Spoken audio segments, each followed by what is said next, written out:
Get updated on the latest news on health in and around the Philippines by visiting our official website, www.radiokalusugan.com. Get to listen to Radio Kalusugan 24/7 in high definition. Get the latest update on our current and upcoming activities. Read various health tips and trivias. Buy and get discounts on all Radio Kalusugan products.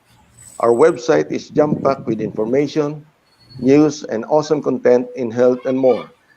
Give us a click today, www.radiokalusugan.com. The podcast edition of Kalikasan Kalusugan is also available worldwide by visiting radiokalusugan.podbean.com. You may also listen to all our podcast shows direct on our Facebook pages, but available only for laptop and PC devices. Kalikasan Kalusugan and other Radio Kalusugan podcast shows will soon be available globally on Spotify, Amazon Music, Google, and Apple Podcasts. Kalikasan Kalusugan is shared and streamed live to more than 3 million combined followers on Facebook and YouTube, powered by IBS Media. Just look for Radio Kalusugan on Facebook and YouTube to watch our previous program, including Kalikasan Kalusugan. Please don't forget to follow, subscribe, share, click the bell button, and get notified when any of our programs go live. Radio Kalusugan is the first health-focused radio in the country, and you can catch Kalikasan Kalusugan soon for free on your radio sets over DWCO 103.1 FM across Calabarzon region. Radio Kalusugan 103.1 FM is a proud member of the KBP, the kapisanan ng mga broadcasters ng Pilipinas.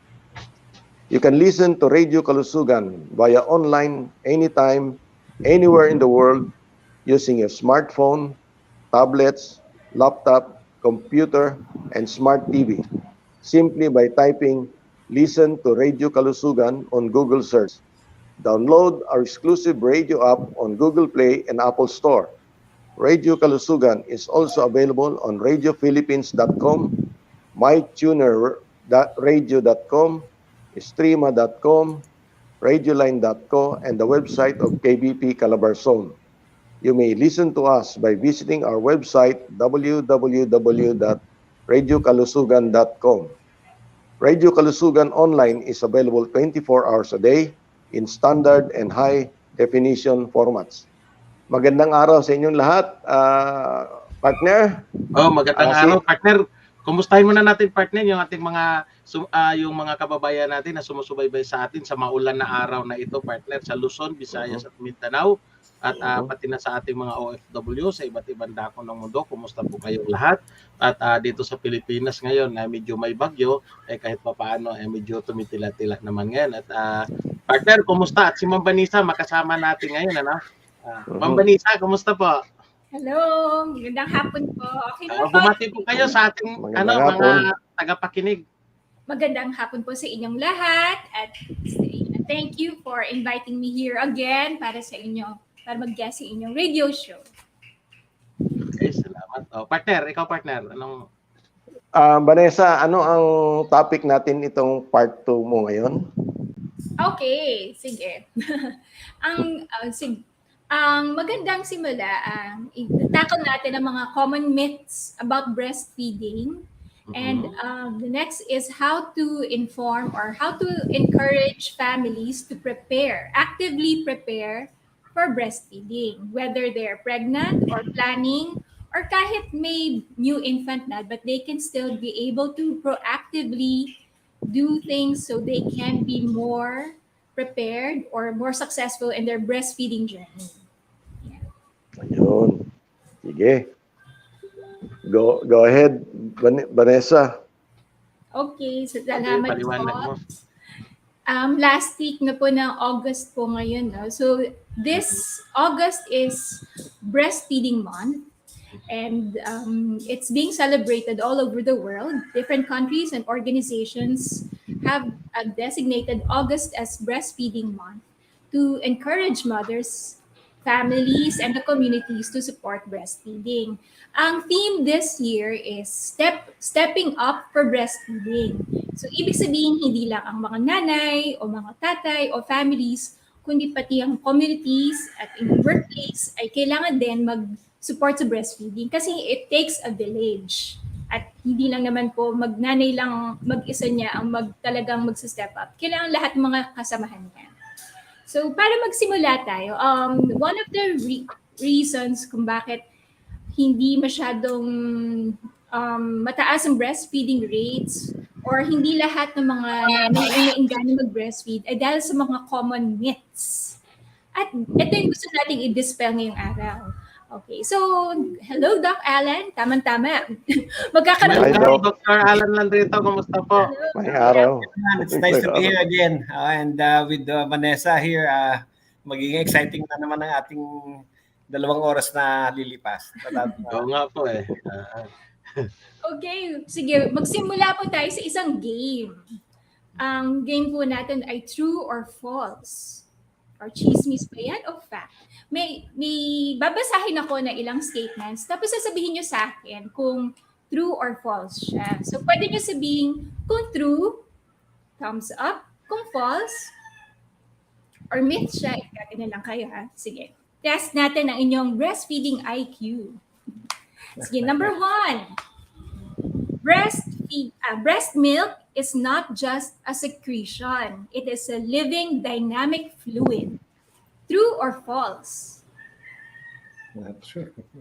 Yes. Oo. Tama. May nag-hesitate. Pero tama. Ang breast milk ay living and dynamic fluid. Hindi lang siya secretion. Ito yung tinatawag nilang white blood. Kasi life-giving po siya. At kapag nagkaroon ng problema sa breastfeeding, kailangan ma-troubleshoot siya. Parang sa health natin, pagka may issue sa blood, di ba una nating na-address anong nangyayari, bakit may bleeding o may anemia o bakit may problema sa blood. So we want to address that. So yes, yun ang importante sa breastfeeding. Breast milk is a living dynamic fluid. Okay, number 2.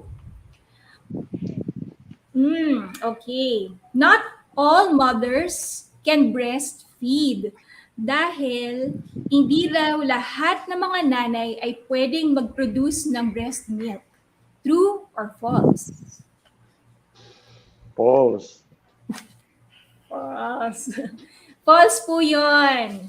Although may kaunting percentage lang po talaga ng mga kababaihan na may breastfeeding challenges, pero very small percentage lang po to. And these are yung mga sa breast tissue issues. Isa pang separate topic po siya na best discuss with professionals. Pero mamaya, Ma'am Vanessa, sasabihin ko lang sa iyo, sa amin kasi kapag mahina ang gatas at walang gatas yung nanay, yung, alam mo ba yung bunny, yung tinatawag yung sa ano ng saging, na ano yung, pero pinakakatawan ng saging, yung medyo ang unang balat nun, yung pinakaibabaw, medyo hinog na, yung hindi hinog, yung katamtaman lang, didikdikan yun, pipigain yun. Mga 2 kutsara noon, ipapainom sa nanay, magkakagatas. Yung balat ng saging. Yung ano katawan mismo, yung body. Yung katawan. Oo. Interesting. Traditional po siya na. Yun ang para pang pagatas sa nanay. Bago man ng sabaw, siya sabaw, kapag mahinang mag-produce, pagkatapos mag-anak, ang ginagawa, yun ang pinipigay. Mga 2 kutsara lang, ipapainom yun. Interesting. Traditional galactogogues po siguro yun, ano? Sige, pwede nating discuss later. Magandang kung mabanggit yan yung mga traditional natin na medicinal knowledge. Okay. Tama po yung sinabi nyo na false, yun. Majority po ng mga kababaihan ay capable of producing milk. More of lang talaga siya mindset. Inuunahan ng perception, false perception. And also because of the yung culture natin ngayon, very commercialized ang artificial feeding, yun na pansin nyo. Sa mga baby books o images ng mothers and babies, ano yung unang lumalabas na symbol? Bote, di ba? Imbes na breastfeeding. So, yun ang nagyaring decades of commercialization and infiltration of industry unethical and aggressive marketing practices of industry, yun ang nag-cause kung bakit ang naging imagery natin ng infant feeding ay artificial feeding. Dapat yun na mawala sa atin. Breastfeeding is the norm. Yun pa ang natural at normal na paraan sa pag-nourish ng ating mga babies. Okay. Sige. Number 3. Pag bagong panganak si nanay, pag day 3, ang milk ay papasok pa lang sa day 3. Sa mga bagong panganak, wala pang lumalabas na milk. So day 3 pa lang daw lumalabas ang breast milk. Sir Fred, naghintay na answer. Okay, false po yun.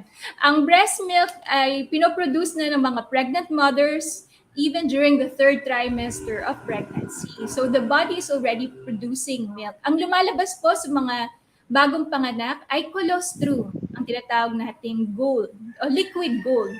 Patak lang at gold, yellowish at Yellowish. patak lang talaga siya. It's packed with so many calories and also yung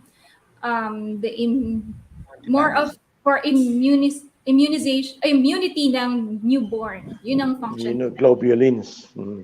Yes. Okay. Sige, so number 4. Ito po. Kapag may sakit si nanay, ay pwede pa rin siyang magpasuso. Kapag may sakit si nanay, ay pwede pa rin siyang magpasuso. True. Doc Alan, ano po? Depende yata sa sakit eh. Ano bang sakit ng tinutukoy? Okay. Yung mga common ailments po, pag nilalagnat o kaya yung, pag may fever, flu, or may viral infection, dapat po, tuloy-tuloy pa rin po ang pagpapasuso ng nanay sa kanyang baby. Bakit? Kasi kung ano man ang pathogen na exposed ang nanay, her body is already producing the antibody in her breast milk. And this antibody is already being passed on in her breast milk and consumed by her infant. So, kailangan pa rin tuloy-tuloy. Dapat po hindi hinihiwalay si baby at si nanay. Pwede lang kung may ang mga circumstances, kunwari, severe illness na hindi kaya ni nanay na hawakan ng baby, na pwedeng endanger baby, or nagki-chemotherapy siya, or radiation therapy, yun lang, or mga umiinom ng mga mga antidepressant drugs, depende din po dun sa drug na yon. So, yun lang po yung mga instances na hindi pwedeng mag-breastfeed. But the rest, dapat po patuloy. Lalo ngayon, kunwari, pandemic, tuloy pa rin dapat na nag-breastfeed. Huwag pong ihihiwalay si nanay at si baby. Importante po yan. Okay, next. Okay. Pagka 1-year-old na ang bata, dapat tumigil na siya sa pagpapasuso. Pag 1-year-old na ang bata, dapat tumigil na siya sa pagpapasuso. True or false? False. False. Tuloy-tuloy pa rin po yan. Ang recommendation, exclusive breastfeeding from birth up to 2 years and beyond. And beyond po siya.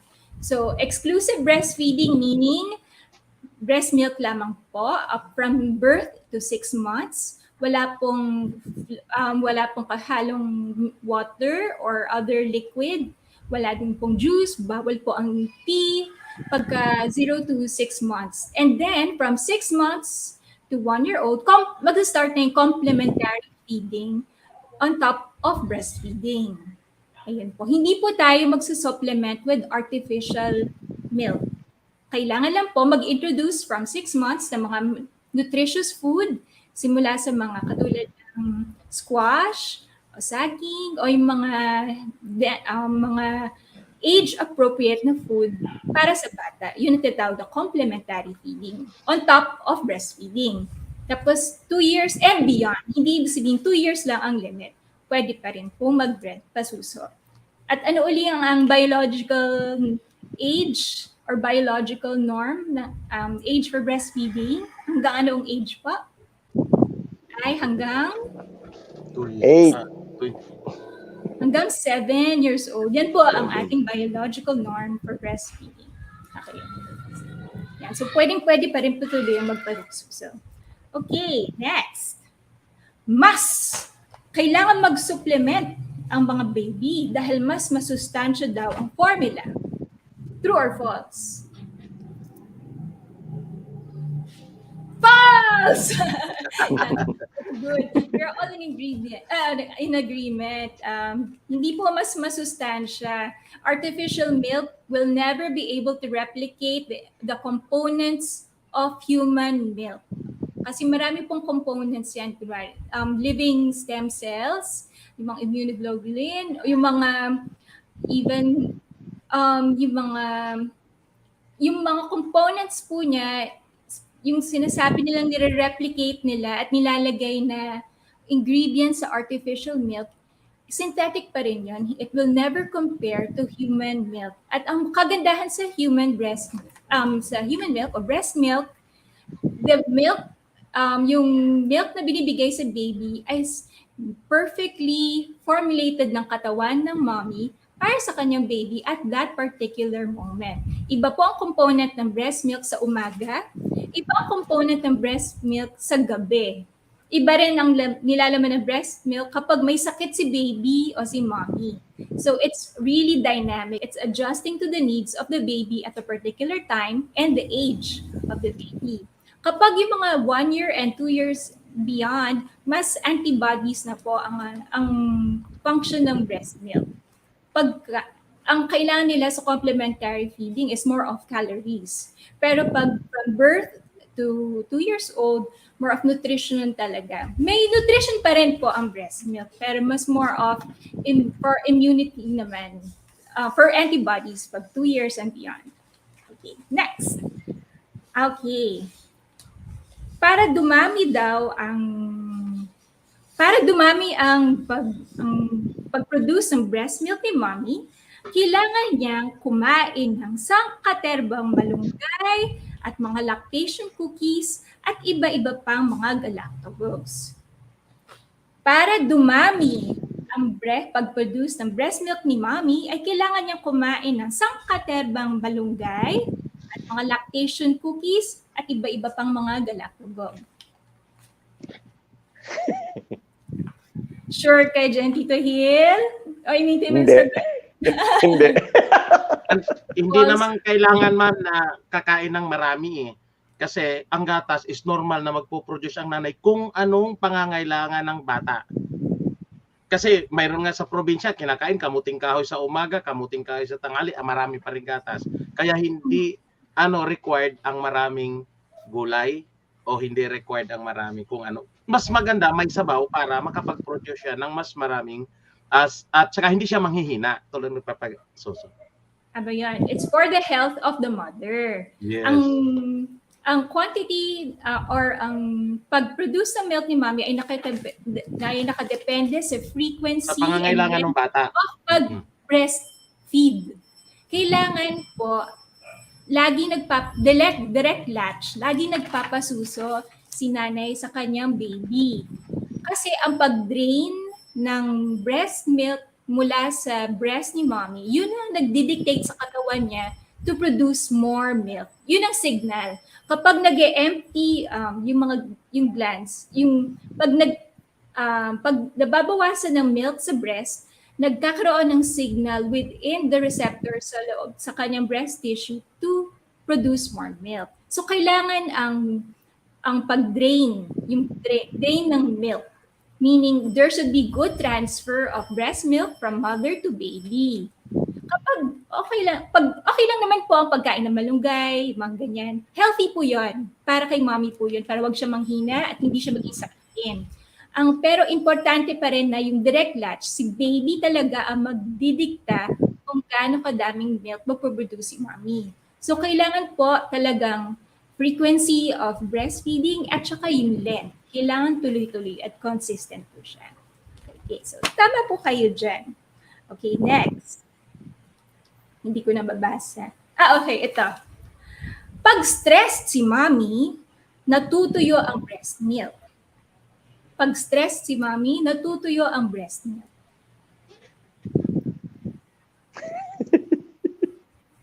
Tito Hill, Gaya-gaya. False po yun. Misconception po siya. Kaya di ba ang nagiging pamahiin, ay pagod si mommy o sakit o stress, kaya matutuyuan ng yan ng breast milk, kaya kailangan niya mag-supplement. Maling-mali po yun. Yes, there will be a temporary parang pag-lessen ng production, but that's only temporary, pagpagod si nanay. Pero kailangan pa rin niyang ituloy-tuloy pa rin pag-latch, direct latch ng baby sa kanyang breast para mag-signal pa rin ng katawan sa pag-produce ng milk. Yes, po, Tito Fred. Ang ginagawa kapag pagod ang nanay, lalo na kung naglalakad o may ginagawa, kailangan patagasin mo na yung didi bago ipaano sa bata. Kailangan tutulo muna o kabilaan bago ipapadidi ng bata. Ay, hindi po. Di, ganun ang ginagawa nga sa amin. yun ang Unang-una, tradisyon. oo, kasi lalo na kung naglalakad, dahil para hindi ang bata, hindi siya makukuha yung pinaka anong nanay. Yun yung ang nagiging kaugalian. Okay. Inipiga mo na.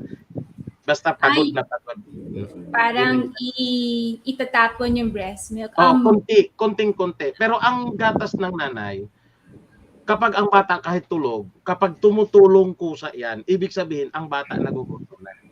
Yun lang alam ko niya kasi matagal akong dyan. Yun ang palatandaan na ang bata nagugutom na. Halimbawa, ang nanay umaalis, naiwan yung bata. Pag tumulo na yan, ibig sabihin, ay gutom na yung anak ko, kailangan makauwi na. Yun ang ginagawa. Okay. Yun po ang traditional na pananaw sa pagka-stress, kailangan mo nang itapon. Misconception po yun. Kasi yung iniisip natin, yung stress o yung kasabihan na yung malas o Hindi, luma na yung gatas. may makukuha malas. masamang may term sila na iba-iba eh. Either masamang spirit o masamang yun daw may inom.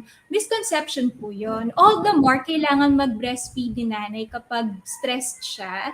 Why? Because breastfeeding releases oxytocin and other the hormones responsible for producing milk. Yun din po ang tinatawag na love hormone. So yun po ang tumutulong para ma-counter ang stress. Ang kailangan momentarily stress hormones like adrenaline may lessen the production of breast milk, pero kailangan pa rin ang gawin, provide support for the mother, give her rest, give her time to recover, pero tuloy pa rin ang pagpapasuso. Huwag pong itapon ng breast milk, sayang po yun kasi yung nutrition, yung antibodies nandun pa rin eh. Wala pong masamang content ang breast milk. Huwag po nating sayangin. Tuloy-tuloy lang po ang pagpapasuso. Pero tama po kayo yung sinasabi na kailangan yung sinabi niya Tito Fred na yung nanay painumin o support po yon. Kailangan supportahan ng nanay. Huwag pong pabayaan kasi pag siya na-stress, alam niyo naman, ang tendency pag stress ay ilalayo ng nanay ang baby sa kanya. Yun po iniiwasan natin. We have to protect the mother, baby, and dyad to be together. Okay, huwag pong ihiwalay. Momentary para makapahinga si nanay, pero ibalik din kaagad para magpabilis. Okay. Ayan. Last one. Para ma-ensure ang success ng breastfeeding journey ng nanay, hindi lang breastfeeding class ang kailangan niyang kunin. Bukod sa breastfeeding class, kailangan din niyang kunin ang suporta ng kanyang family, colleagues, at ng community. Hindi lang dapat breastfeeding class. Dapat may support ang kanyang partner, family, and community sa breastfeeding. Yes. Yes. Thank you. We're all in agreement. Apo. Karamihan po kasi iniisip at mag-enroll lang sila sa breastfeeding class. So, hindi po yun. Minsan head knowledge. Minsan kasi ang mag-asawa mag-attend sila ng breastfeeding class. They have the knowledge. They are armed with wisdom. Pero pag uwi nila sa bahay, Pag kontrabulate naman at negatron ang mga kasama sa bahay, nahihirapan po especially ang nanay na bagong panganak, lalo na kapag walang support ang kanilang family. So even before, ang advice po sa mga couples who are expecting is already to express to their family their decision to breastfeed and they need their support. Iwasan po natin ang pagtulong sa pamamagitan ng pag-provide ng artificial milk para wag daw magutom si baby. Ang kailangan pa natin i-respect ang kanilang decision to breastfeed at sumali din po tayo sa mga breastfeeding class. Marami pong organizations ngayon nagpo-provide ng breastfeeding classes. Meron din local sa inyong mga local government health youth centers. Pati na rin po ang mga mother-led breastfeeding support groups. They also conduct breastfeeding. Meron online, meron din ngayon face-to-face. Pag meron kayo nabalitaan na breastfeeding class sa area ninyo, huwag po kayo mag-hesitate. Investment siya.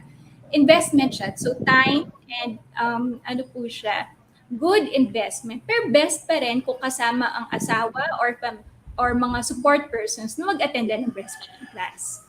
Yan. So, at saka hindi lang po sa breastfeeding class, kailangan din mag-enroll sila sa birthing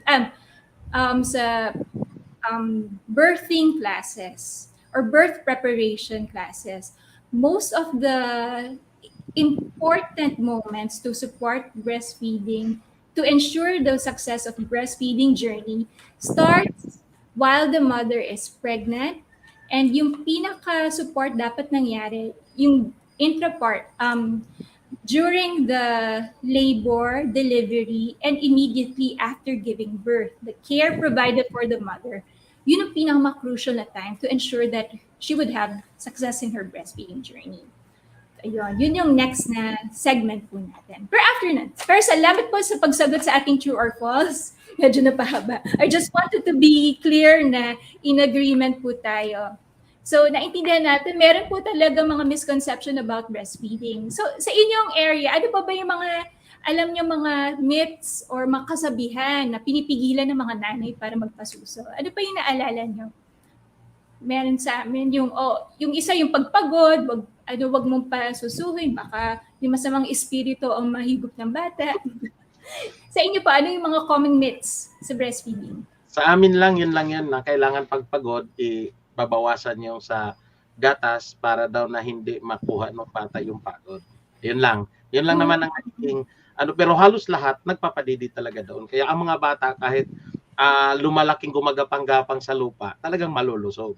Kasi makikita naman natin yung mga yung nakakagata sila ng mga powdered or mga talagang sakitin hanggang 5 years. Yun. Si Doc Alan, maraming alam diyan pagdating doon sa bilang isang magaling na doktor. Doc? Anong masasabi mo, Doc, doon sa sinasabi? Na-cover na ni Vanessa lahat. Actually, maraming alam si Vanessa. Yung iba, ngayon ko lang rin nadinig sa kanya. Vanessa, yes, yung issue na sinasabi nila na pagka matagal na hindi nakapagpadede, ang tigas-tigas na ng dede ng nanay, ang tingin nila luma na yun kaya nila tinatapon. I think isa yan sa myth na dapat mong sagutin na tama ba yun o hindi. Mali po yun. Actually, kasama din yan sa sinasabi pagka older child na, kunwari older, sabihin natin 3 years old or 4 years old na yung bata, tapos nagpapasuso pa rin daw yung nanay, sasabi na, ay, hindi na yan fresh. Ano yun? Parang uko, nagiging nyog, tapos nagiging panis na yung Well, there's no such thing as panis o spoiled breast milk sa loob ng katawan ng nanay. Kasi breast milk is being produced at the moment. Kapag nagsususo ang bata, doon pa lang nagpo-produce ang body. Hindi po siya nasa-store na dyan lang forever. Myth po siya. Hindi po gurang ang mature breast milk sa mga mature ladies even. Ibang inaikwento ko last time yung nandito po kasama nyo, yung Typhoon Yolanda, ang ginawa nilang rescue doon sa Tacloban, dahil maraming ang namatayan na nanay, ang natira lang ay ang lola at ang kanyang mga apo, ang ginawa nila, nag-relactation massage at nagkaroon ng relactation sessions para dun sa mga lola.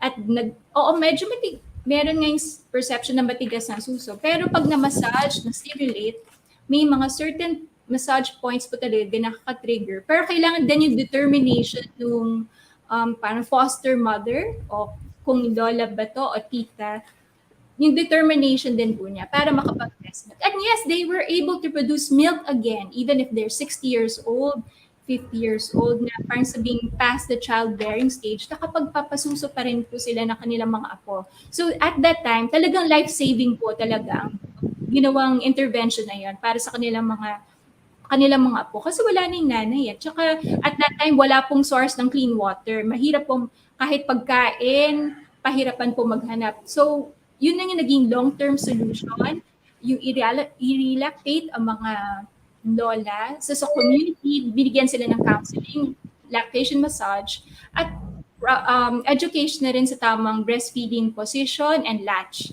para tuloy-tuloy pa rin ang pag-breastfeed sa kanilang mga batang mga apo. Tapos doon sa mga older children, doon naman tinuro ang tamang kain, yung complementary feeding. So hindi na dapat yung mga follow-on powdered milk, hindi po kailangan talaga yon. Kailangan lang talaga nutritious food. So yung mga indigenous food, mga gulay na available, yun ang pinapakain sa mga bata. Kasi kumakain naman sila eh. So kailangan lang talaga masuportahan ang kanilang nutrition. Hindi po kailangan ng powdered milk or anumang artificial supplement para lang sabihin mas masustansya. Kasi remember, dun sa mga areas ng disaster, ang number one problem is clean water and sanitation. In these areas, let's say in the evacuation centers, number one killer sa mga bata, ang diarrhea. Dahil nga dun sa unsanitary conditions. Tapos di ba nga yung mga bote na binabaon nila, wala kang ang facility to have clean water at paglilinis. So yung naiipon na dumi sa mga bote, doon talaga nagproduce yung mga bacteria at hindi nahuhugasan. Tinitimplahan, itatapon, banlaw ng konti, hindi pa nga sigurado kung malinis yon. Tapos gagamitin pa rin yung bote na yon para ipainom dun sa mga bata na talagang masakit siyang reality on the ground na itong mga intervention kasi unang-unang response ng mga tao mag-donate di ba ng artificial milk kasi kompleto na raw, it's available at madaling i-consume. Pero problema, meron siyang unintended consequences down the line. Pinakain mo nga, nabusog nga ang bata in the first 3 days, but after a week, 2 weeks, ito na yung onset ng diarrhea at nagiging life-threatening pa siya. At sadly, marami pong bata mga binawian ng buhay dahil nga po sa mga circumstances ito. So talagang kailangan natin protektahan ang breastfeeding, especially during emergencies or disaster situations. So in these situations, ang dapat unang sinisecure, sino ba ang most vulnerable population kapag may crisis or disasters? It's children and mothers with children and infants. Sila yung pinaka-vulnerable. So that's why in evacuation centers or areas, ang pinaka-unang sinaset up ay ang women or WIC spaces, women and children spaces. So it's a designated space where women can be safe, they can and protected with their babies or young children. Na ano siya, talagang may daycare, may facilities for them to breastfeed, at para yung mga nanay, hindi sila mahihiya na kapag magkaroon ng exposure, at yung mga bata, hindi sila vulnerable to outside elements, at saka yung dun sa exploitation. So, talagang importante na you protect the mother-baby dyad during these situations. Wow. May nagtatanong, Ma'am Vanessa. Ang tanong niya, tama ba ang ginagawa nila, ang masahe daw sa lula kapag magpapatigdi ay sa likod at saka ibaba ng balikat? Ibig sabihin dito at saka sa likod? Tama po. Oo. Marami po, pati mga midwives, yung mga older midwives, they know these techniques. Sa aming mga pinuntahan na relactation massage sessions or trainings, ang unang-unang binamasahe sa likod So, sa likod talaga. Tapos may mga certain areas. Tapos even in different cultures, sa South America, sa Peru, meron din silang mga ganun din tradisyon na nagmamasahe. Parang in a way, universal din siya. Tapos, yan, hindi lang sa likod, pati sa ulo, braso, katawan, buong katawan. Parang yung, may mga pressure points po, but it's more, para sa mga ibang nanay, it's more for them to relax, to ease this tension and stress para maging comfortable ulit, mas determined sila to breastfeed. But yes, there are pressure points in those areas. At kung meron pong may nabalitaan kayo nagpo-provide ng relactation massage or even mga trainings, if you're a frontline worker or health worker or someone who is close to women and children or mga counselors, I encourage you to do attend or kung may session sa ganyan, to encourage mothers to undergo those sessions. And if you're a frontline worker, attend din para mas may knowledge about supporting women in breastfeeding. But, May ang tanong. secret pa rin, yes po, kahit magmasahe, ang secret pa rin, kailangan pa rin mag-direct latch. Kailangan tama pa rin ang position ng latch at consistent pa rin. Hindi pwedeng ba masahe tapos nandun lang malayo si baby. Hindi po matitrigger ang pag-produce ng milk kung wala si baby. Ang secret talaga dyan ay si baby at si mommy. Yung kanyang, ang pagsuso, the action of the saliva touching the breast, massaging the breast, and the sucking motion, and the drainage of breast milk. This is what stimulates the production. Kaya huwag nang po natin kakalimutan yan. Yes po. Vanessa, may Yes, tanong na ako. Merong nanganganak na on the first day, wala talagang gatas na lumalabas o second day. Ano ang dapat gawin? Merong mga cases na gano'n. Tama ba? Perception po yun. Kasi ang iniisip natin na kapag breast milk, tumatagas siya or sumisirit. So first day, ang lumalabas lang talaga sa suso ni nanay ay colostrum. Drops lang siya. So hindi siya tumutulo. Drops lang. Yung first 2-3 days, yung colostrum is very thick. And it's enough. Kasi ang tiyan ng baby na newborn, calamansi size lang siya. So, yung pinoproduce na milk is just enough for this size for the body of a newborn to consume. At mabilis siya ma-absorb ng katawan. So, kailangan mag-breastfeed ulit. So, constant yung consumption and absorption. At kasi very bioavailable ang colostrum at breast milk. Sa third day, yun na yung lumalabas yung mature milk na sinasabi. So, yun na yung nakakaramdam ng fullness si nanay. Pero ang isipin mga nanay, wag po nating isipin na kapag may sumisirit, yung doon mo lang malalaman if you're producing enough kung sumisirit o may nararamdaman kang left down. Minsan walang ganong feeling. Ako, hindi ako sumisirit. Pero sinisigurado ko na laging nakalatch ang baby ko at talagang constant na breastfeeding, tuloy-tuloy pa rin ang production. Kaya ng produce ng breast milk. Ako, I have breastfed my son. Di ba, naikwento ko nga up till 7 years old. Kasi hindi naman po talaga kami na tumigil. Parang there was no need at nakatipid kami ng todo. Meron lang kasi, emphasize ko lang yung question na yun, you know what? Kasi nangyari sa anak ko yan. So she's so frustrated na wala, first day, wala masyado, konti lang. Hindi natin alam, hindi ko rin alam yun eh. And worse of that, usually, that's the time also that the hospital ay binibigyan agad sila ng yung mga powdered milk kasi daw ay wala pang gatas yung nanay.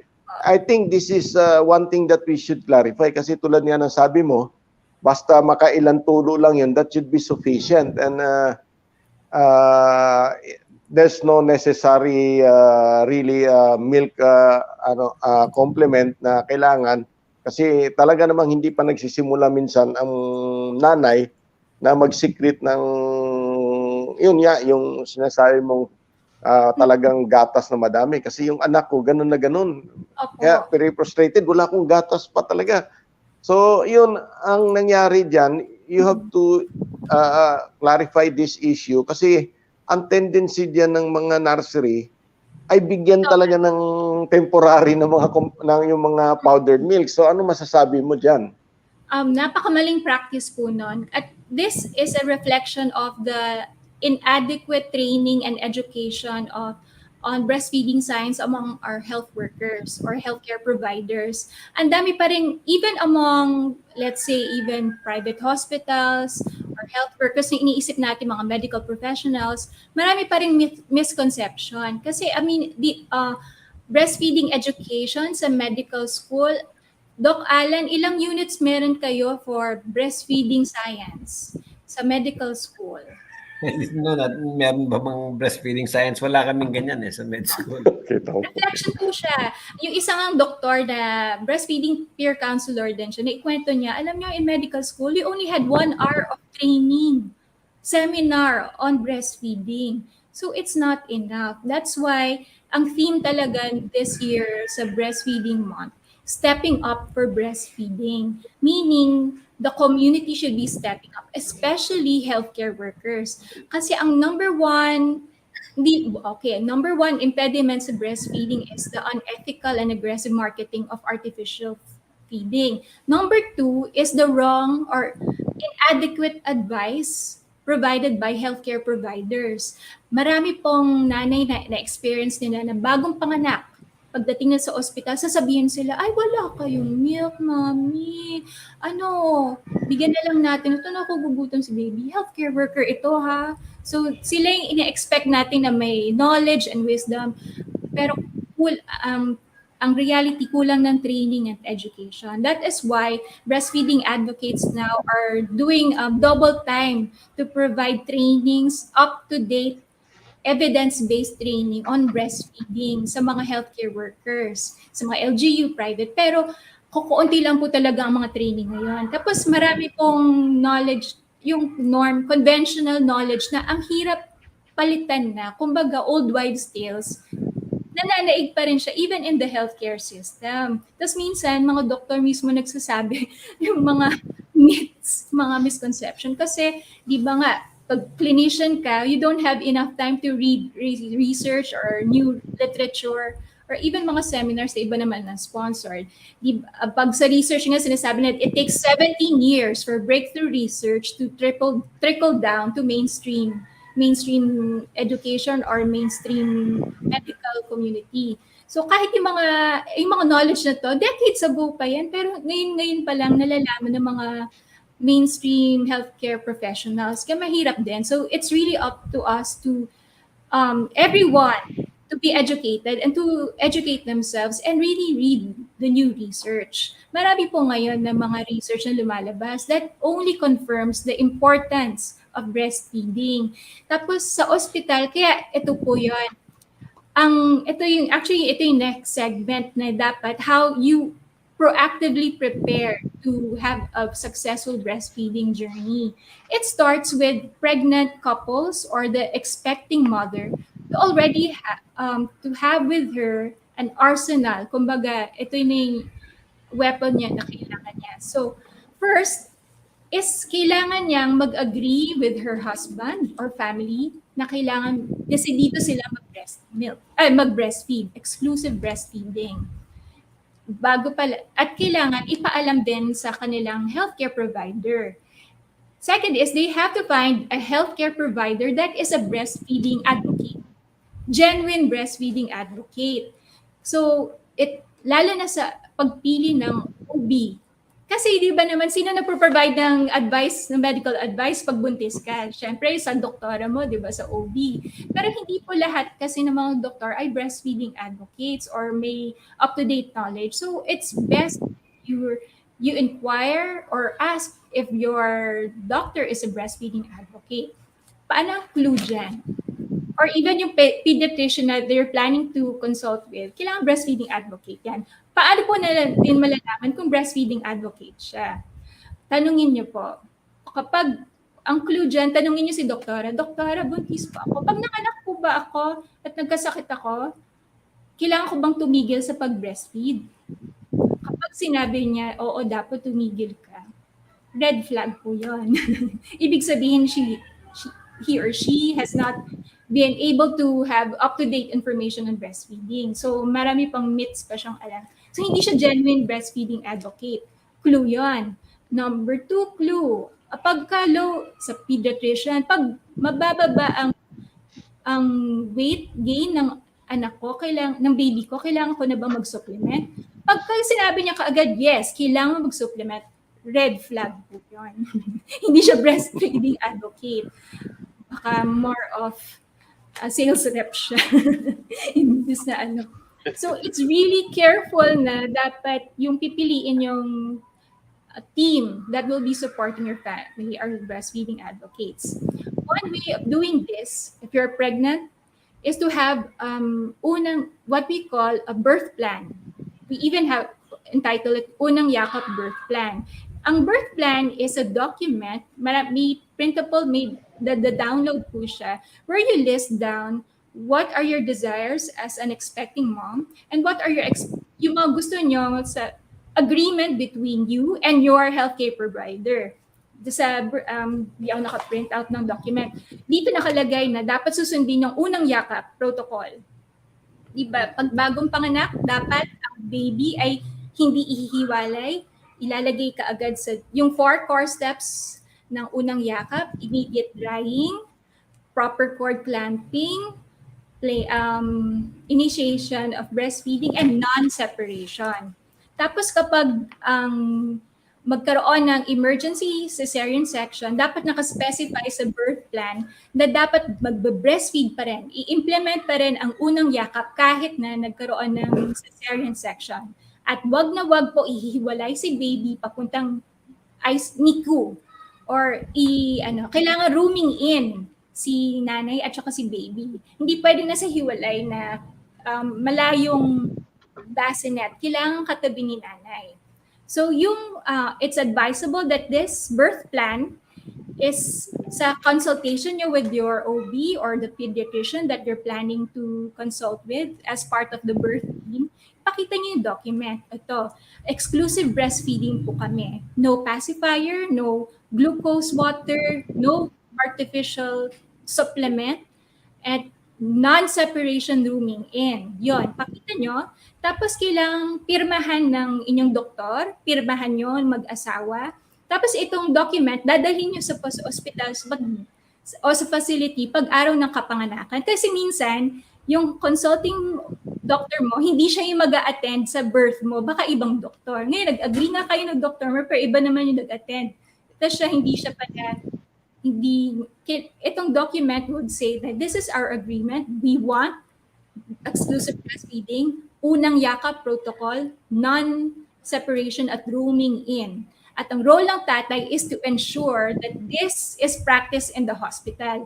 Kaya napaka-importante ng role ng mga lalaki, ng mga asawa, o kung wala yung asawa, yung kanilang support person, they should advocate for the birthing mother.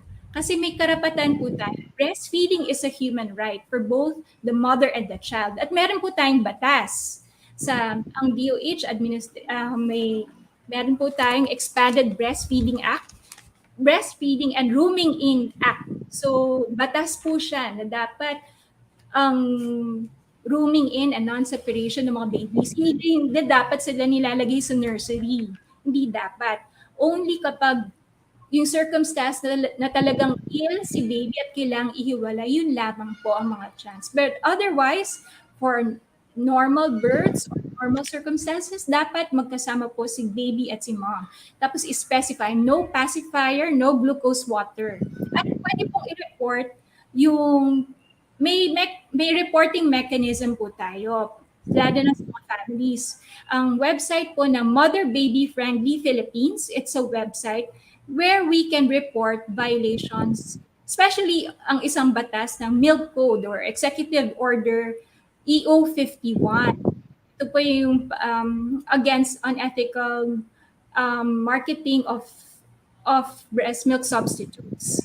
Batas po yan, so pwedeng pong i-penalize ang healthcare provider or even yung mga institutions that are promoting yung mga substitutes, breast milk substitute for mga ages 0 to 3. Pero hindi lang po yung company it's a reporting mechanism na kapag sa healthcare facility nakikita nyo may paraphernalia or nagpro-promote sila mismo ng breast milk substitute, violation po yun. You can anonymously report this in the website sa Mother Baby Friendly Philippines.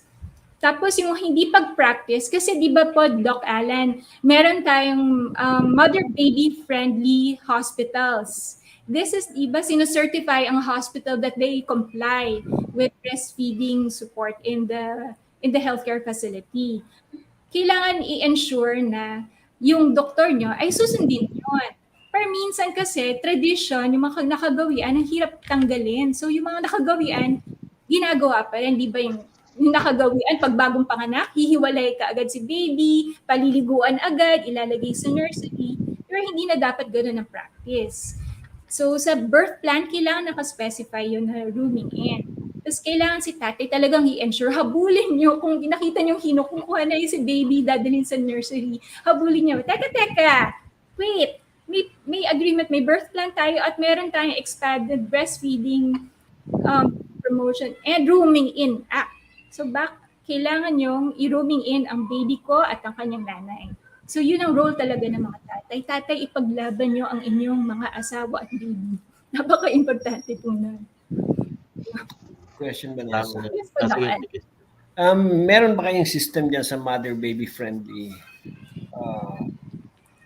method na yan na mayroong undertaking yung mother at yung father na signed nila, something like a durable power of attorney na pwedeng insert sa chart. Halimbawa, sa hospital mga anak, insert sa chart na hindi, pag binayolate nila, pwede silang mademanda pag mayroong kasing ganyan. May na-divide na silang ganyan sistema, wala. Hindi pa siya ganun ka-exhaustive as a legal, parang legal remedy, but any signed document is already, can be used for legal remedies. So yung mga birth plan, especially if it's signed between, there's a signature between the birthing mother, the father, and the attending physician and facility. Tapos nagkaroon ng agreement, tapos binayolate yung agreement na yun. And doon sa signed document, pwede pong i-report. We can go through a proper legal practice. Pwede pong i-report dun sa webs. Parang hindi yata gumagana ngayon yung website. But there is a Facebook page. Let me check kung active pa rin ang kanilang site, yung report. App po siya that you can download. Kasi doon ang pwede mag-report. Para yon MBF. Oh, I see. May firewall ang aking computer. Ang name ko na website ay mbfp.doh.gov.ph.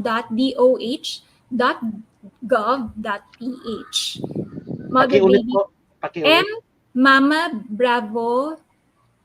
What is F? Foxtrot. Backstrat. Papa. Yan. mbfp.doh.gov. doh.gov.ph. So it's a DOH proponent po siya ng website that it is their responsibility to really look through these reports. Pero medyo understaffed. Pero mayroon po mga report, mayroon naman po mga nagpa-file ng mga report, lalo na yung mga unethical promotion of breast milk substitutes sa healthcare facilities. May mga nagre-report naman po. Clarification lang po. Yes po, Doc Alan. Yung MBFP, ano yung ibig sabihin ng M? Kasi yung FB is breastfeeding. Mother Baby Friendly Philippines. Okay. MBFP. Mother Baby Friendly. Okay. Mother Baby Friendly Philippines. Kasi marami din pong DOH.gov.ph, ganun ba? Yes po.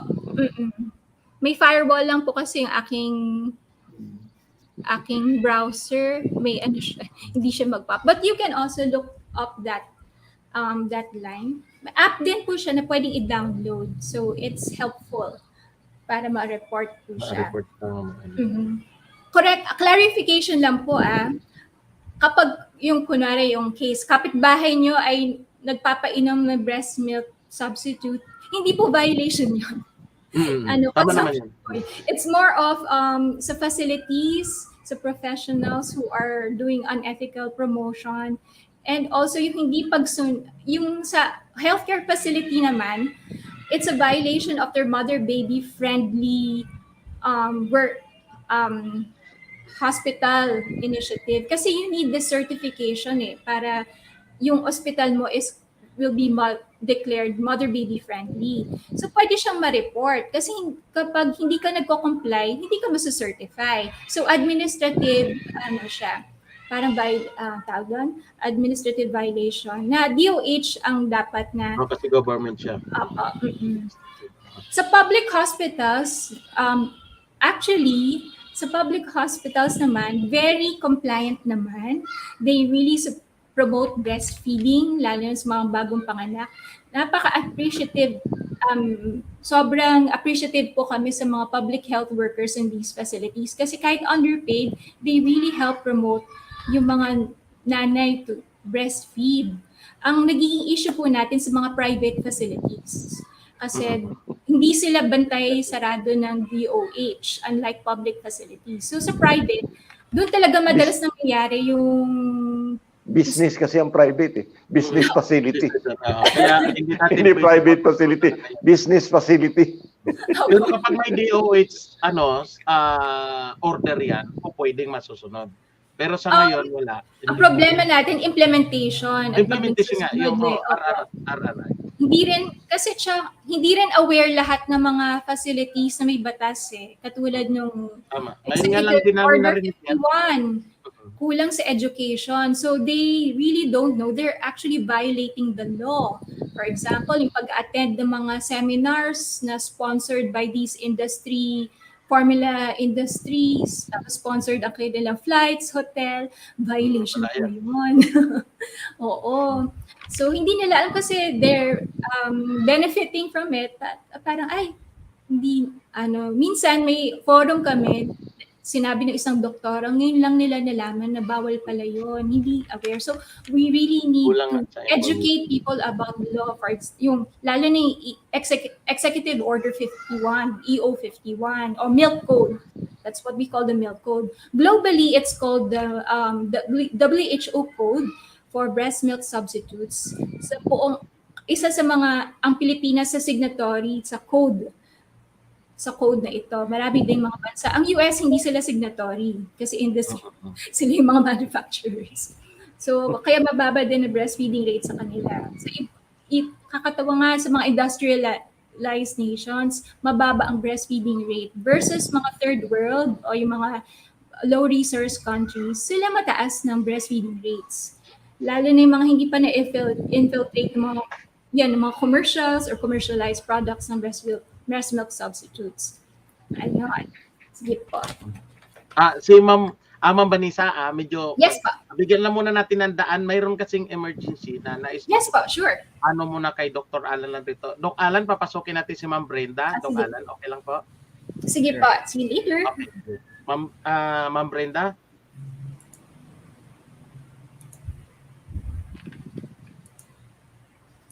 Kasi daw po to, may tatanong lang po sa inyo, Doc, emergency to. Yun. Okay. Yes, ma'am. Si Doc Alan, nandiyan na po, ma'am. Hi, Doc Alan. Good afternoon po, Doc.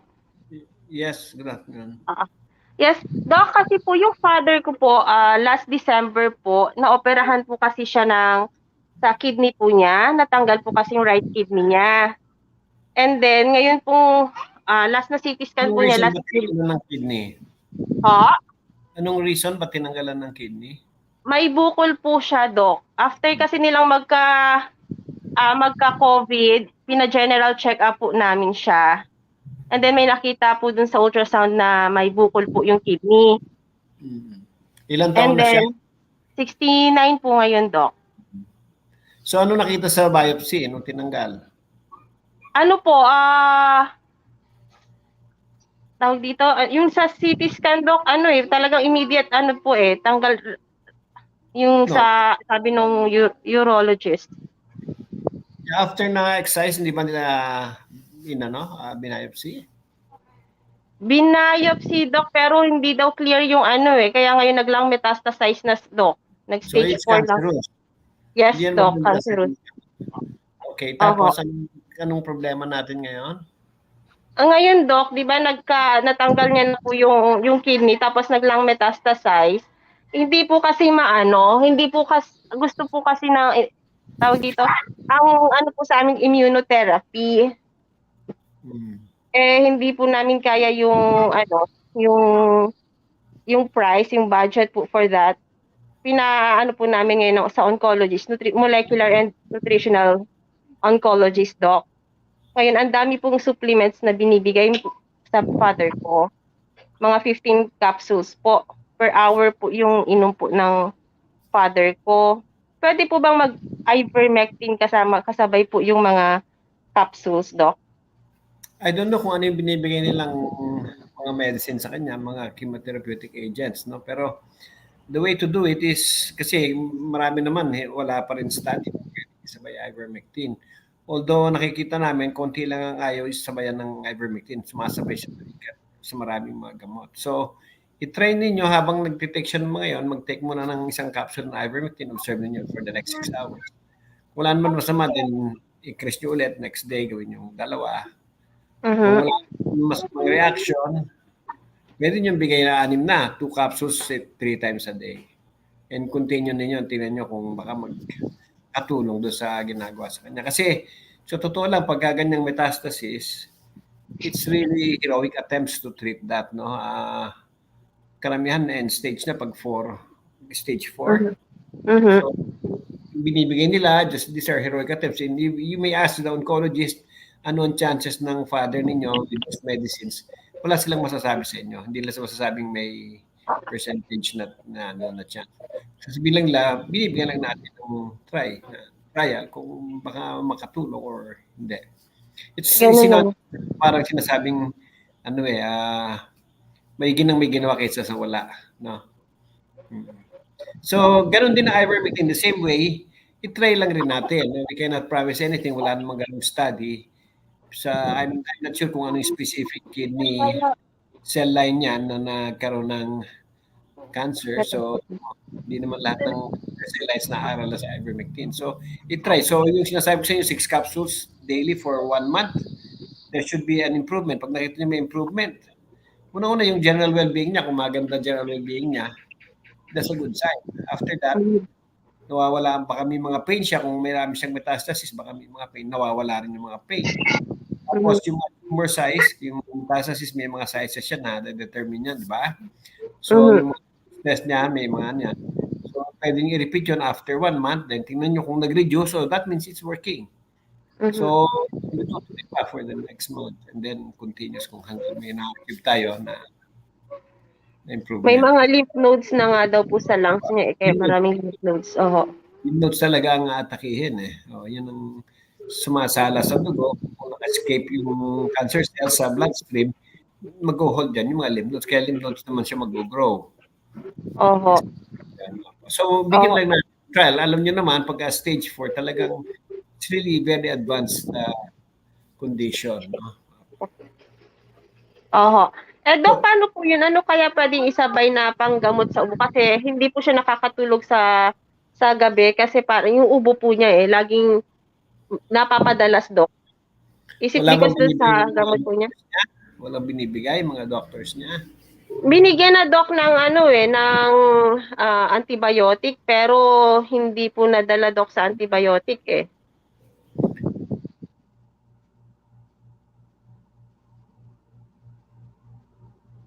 Kumina ata ang internet ni Doc Alan. Yan sa airway. So baka yon, it's a constant irritation in that area sa airway, reflex ng katawan, mag-cough ng mag-cough. So, although binibigyan na siya ng antibiotic, so hindi infection ang dahilan kasi hindi naman nag-respond. Yeah, so you give high dose vitamin C rin para makatulong. At the same time, ivermectin yun ang mainstay natin. Pwede kayo mag-flumasil, yung acetylcysteine, no? Kahit 2 times a day. Hindi lang para sa cough, para sa phlegma, hindi lang, kundi tayo ng glutathione. Yung antioxidants yan, pati yung vitamin C, taas nyo. kung kaya niya 6 capsules 3 times a day, 6 capsules ba, 6 capsules sa tanghali, 6 capsules sa gabi na sodium ascorbate, bigyan nyo. Tapos yung ivermectin, 2 capsules, 2 capsules sa tanghali, 2 capsules sa gabi. First month yan. Then malalaman natin kung anong susunod sa next month. Depende sa response niya. Kung makikita tayong konti, at kung pwede pa natin itaas yung 6 capsules, itaas natin. Mm. Second. Okay po, Doc. Pwede po ba namin sabayan ng mga turmeric na nilalaga or tsaka yung mga ano? Yes naman, apa. Nothing Pwede to po. lose. Garlic, turmeric, all that. Pwede. Okay po. Kasi these are functional foods, no? Although, kung curcumin talagang na-isolate na yung talagang active components, plano masama na ibigay mga yan. Makakatulong ba? Okay po. Ang mga binibigay po kasi ng mga oncologist is yung mga barley green, antioxidants, mga ganun po, AHCC, tapos yung Tegrin, yung mga new skin products po. Oh, that's very expensive actually. Pero basic kasi tayo, vitamins yung mahalaga sa lahat eh. You can go Kaya with nga that. po, umaaray na nga kami, Doc. Kaya nga po yung... You can go with other things, pero yung pinakamahalaga is vitamin C. Tapos yung ivermectin, yung pinakamahalaga. Bigay ka ng mamahalin ng iba't iba, pero na-elect yung pinakamahalaga, yung vitamin C tsaka ivermectin, then malaki ang kakulangan. Sodium ascorbate, Doc. Okay, Doc. Ilang grams per day maximum sa sodium ascorbate? Milligrams? Mag-take kayo ng 6 capsules, 3 times a day. 500 yan eh. So that's 3 grams o 3,000 milligrams. Tatlong beses, so 9,000 milligrams yan. A day hindi po. mo kaya, depende sa kanyang bowel tolerance. Kung tatay, hindi na pwede. Pero kung subukan yung taasan pa, kaya nyo 7, 8, hanggang hindi siya tatay, bigyan nyo na ibigay. Kasi the body tends to need all of this. Minsan, ang taas na nang binibigay nyo, hindi nagtatay kasi kailangan na kailangan. So, okay, Doc. that. Oo, kasi masyado pong mahal yung na ano po eh. Tapos sobrang dami po. Mga vitamin C powder na minimix sa sodium bicarbonate, then you can take a lot. Yung isang kutsarita na ascorbic acid, that's about 5,000 milligrams na agad. So, pag tinatlimbes mo, 15,000. So, depende sa ano pa. I believe, pag gaganyan ng kondisyon ng pasyente, hindi pa magtatay. Kahit isang kutsara siguro bigay mo kasi ang taas ng requirement nila sa vitamin C. Okay, Doc. Maraming salamat po. Okay na po, ma'am? Okay na po, Sir Fred. Thank you so much po. Sige po. Thank you. Maraming salamat po sa inyo. God bless po. Partner, Ay, partner. meron pang tanong dyan sa mga ating mga guests dyan. Hindi ko po makikita pero batiin natin muna si Luisa Valenzuela dyan sa Taguig. At marami daw silang nanonood, partner. Kaya lang hindi nga po, partner, makikita na dito sa aking messenger kasi nasa YouTube tayo eh. At hindi ko makita yung live. Si Ma'am Vanessa ba nasa backstage? Nandiyan pa, siya ata. Okay. Dok, ano mo doon, Dok, sa mga ganong sitwasyon, Dok? Yung kasi maraming doon din sa community ng sa cancer doon sa mga prostate. Ano ang maganda doong gawin doon sa community? Kasi nga, kaya nag-launch tayo ng ating cancer assistance sa mga tao using ivermectin. Bigyan natin ng pinakamataas na kaya nila. Kaya nilang 8 capsules, bakit hindi? Start tayo sa pagkanya mga metastatic na, then 6 ang pinakamababa dapat start with. Pero kung wala silang side effects, visual changes, disorientation, balance, hallucination, increase natin hanggang sa ma-achieve natin yung level na meron, ibabalag natin hanggang sa wala na. Sa nabigyan natin sa buong 1 month, there should be an improvement sa 1 month. Kung yung cancer cell lines niya ay natugma na nagre-respond sa ivermectin, then there will be an improvement. Kung wala namang improvement, it may be a failure or we can still continue giving on the 2nd month. Kasi actually, sa totoo lang, parang helpless na yung pasyente. Parang helpless siya. But not really hopeless. No? We are providing hope and help, possible help. Kaya nga po, sa mahigit 100 na nabigyan natin, Dok, halos 80% po ang nagsabi na gumanda talaga yung pakiramdam niya. Yung iba wala pa po silang feedback, pero 80% po nag-report na po sa community nung sa prostate trial is maganda daw po talaga yung nila, yung kumbaga pakiramdam, yung dati na masakit umihi, ngayon hindi na, yung madalas umiihi nawawala na rin, kaya yun, nagpapasalamat sila at doon sa dosage natin pwede pala nating dagdagan yon. Yun lang ang sasabihin Yes. natin, hindi maabot yung kanilang high dose. Yeah, individualized nga. Kaya ang lagi kong sinasabi, kahit nung COVID, reach the high enough dose. It may be high, but it may not be enough. You have to go higher. Oo. Pero nabanggit mo din lang yung prostate, no? Iba yung pinag-uusapan sa mga prostate patients natin, prostatic hyperplasia, hindi naman cancer yan. No? May cancer din po, Dok, na iba na nagsabi, pero may ang kadalasan is yung prostate cancer problem lang nila. Wala pang, kasi wala pa silang may PSA Lumalaki. na umabot ng 6.7. Cancer na ba yun, Dok? Hindi, ang PSA dapat aabot ng 50 bago masabing possible na cancer na binabiopsy. 67 na nga, di ibig cancer na talaga yan. 7. Kala ko 6. Akala 6-7. Yeah, so yeah, there's every possibility na cancer yan, then they have to do a biopsy. Kung ayaw magpa-biopsy, Diretso okay treatment.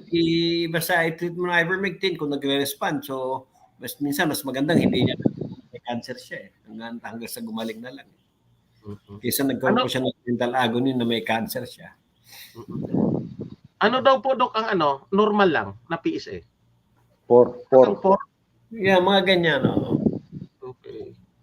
Sige, kasi nga maraming nagtatanong sa community at alam mo naman medyo dudugo ang ilong natin doon sa community dahil hindi lang po kasi sa Pilipinas US, Europe at marami po kasi ang member, kaya medyo sa dami ng sagot nire-request kanila na sana papasok kayo at si Jill at saka si Ma'am si Aiza kung posible. Manolo.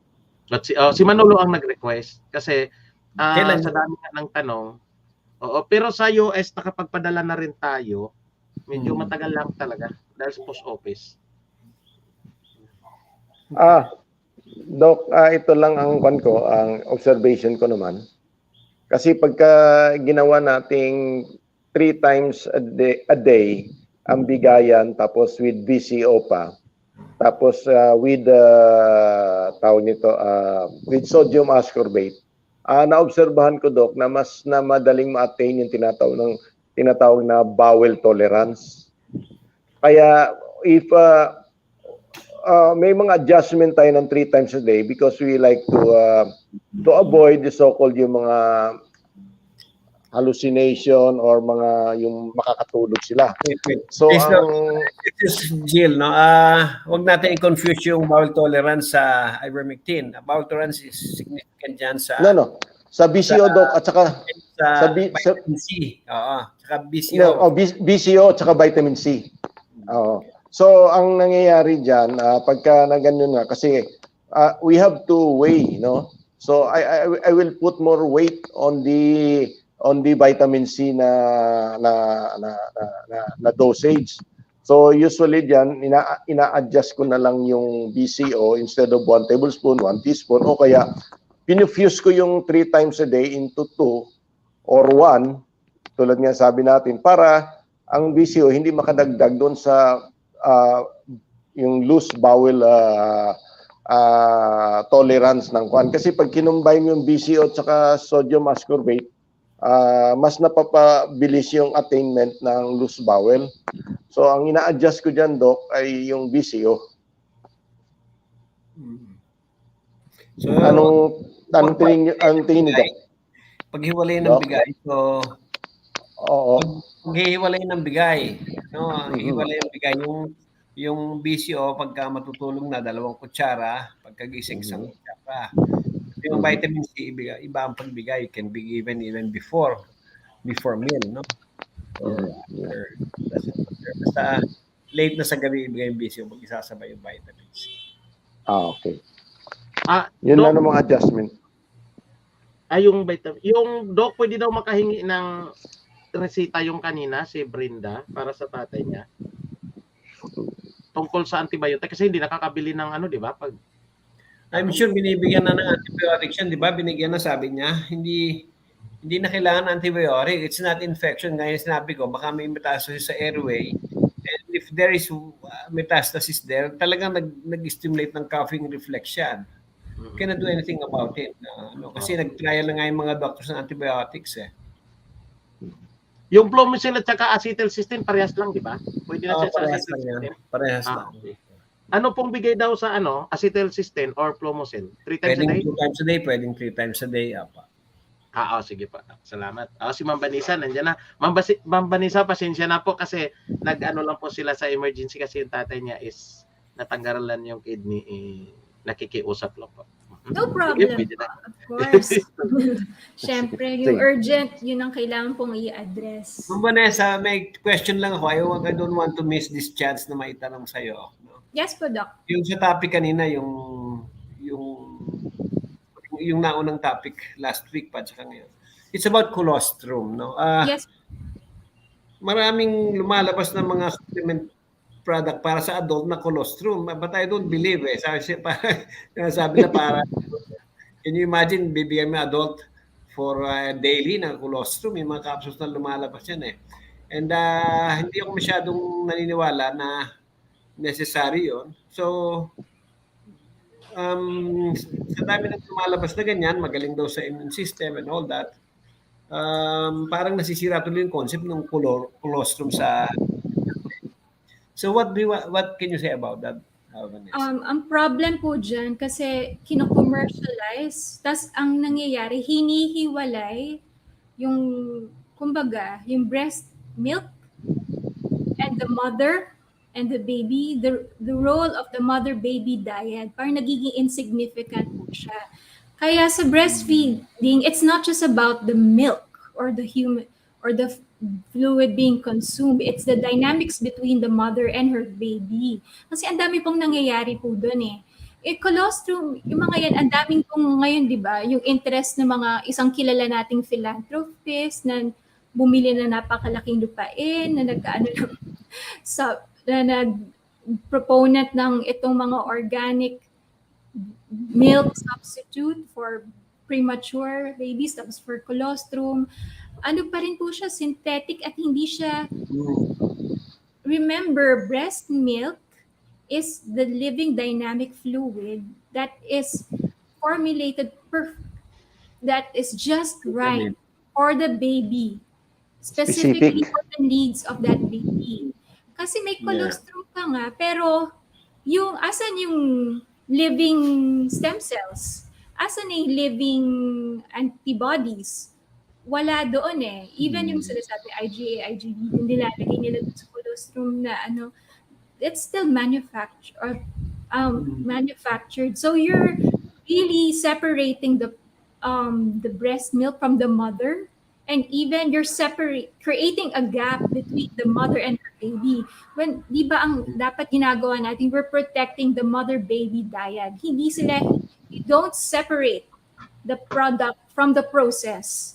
The process of breastfeeding is so important kasi hindi lang naman siya nourishment eh. It's protection for the infant kasi yung dynamics nung pag-suck ng breast milk. When a mother feeds her baby, akap-akap yan.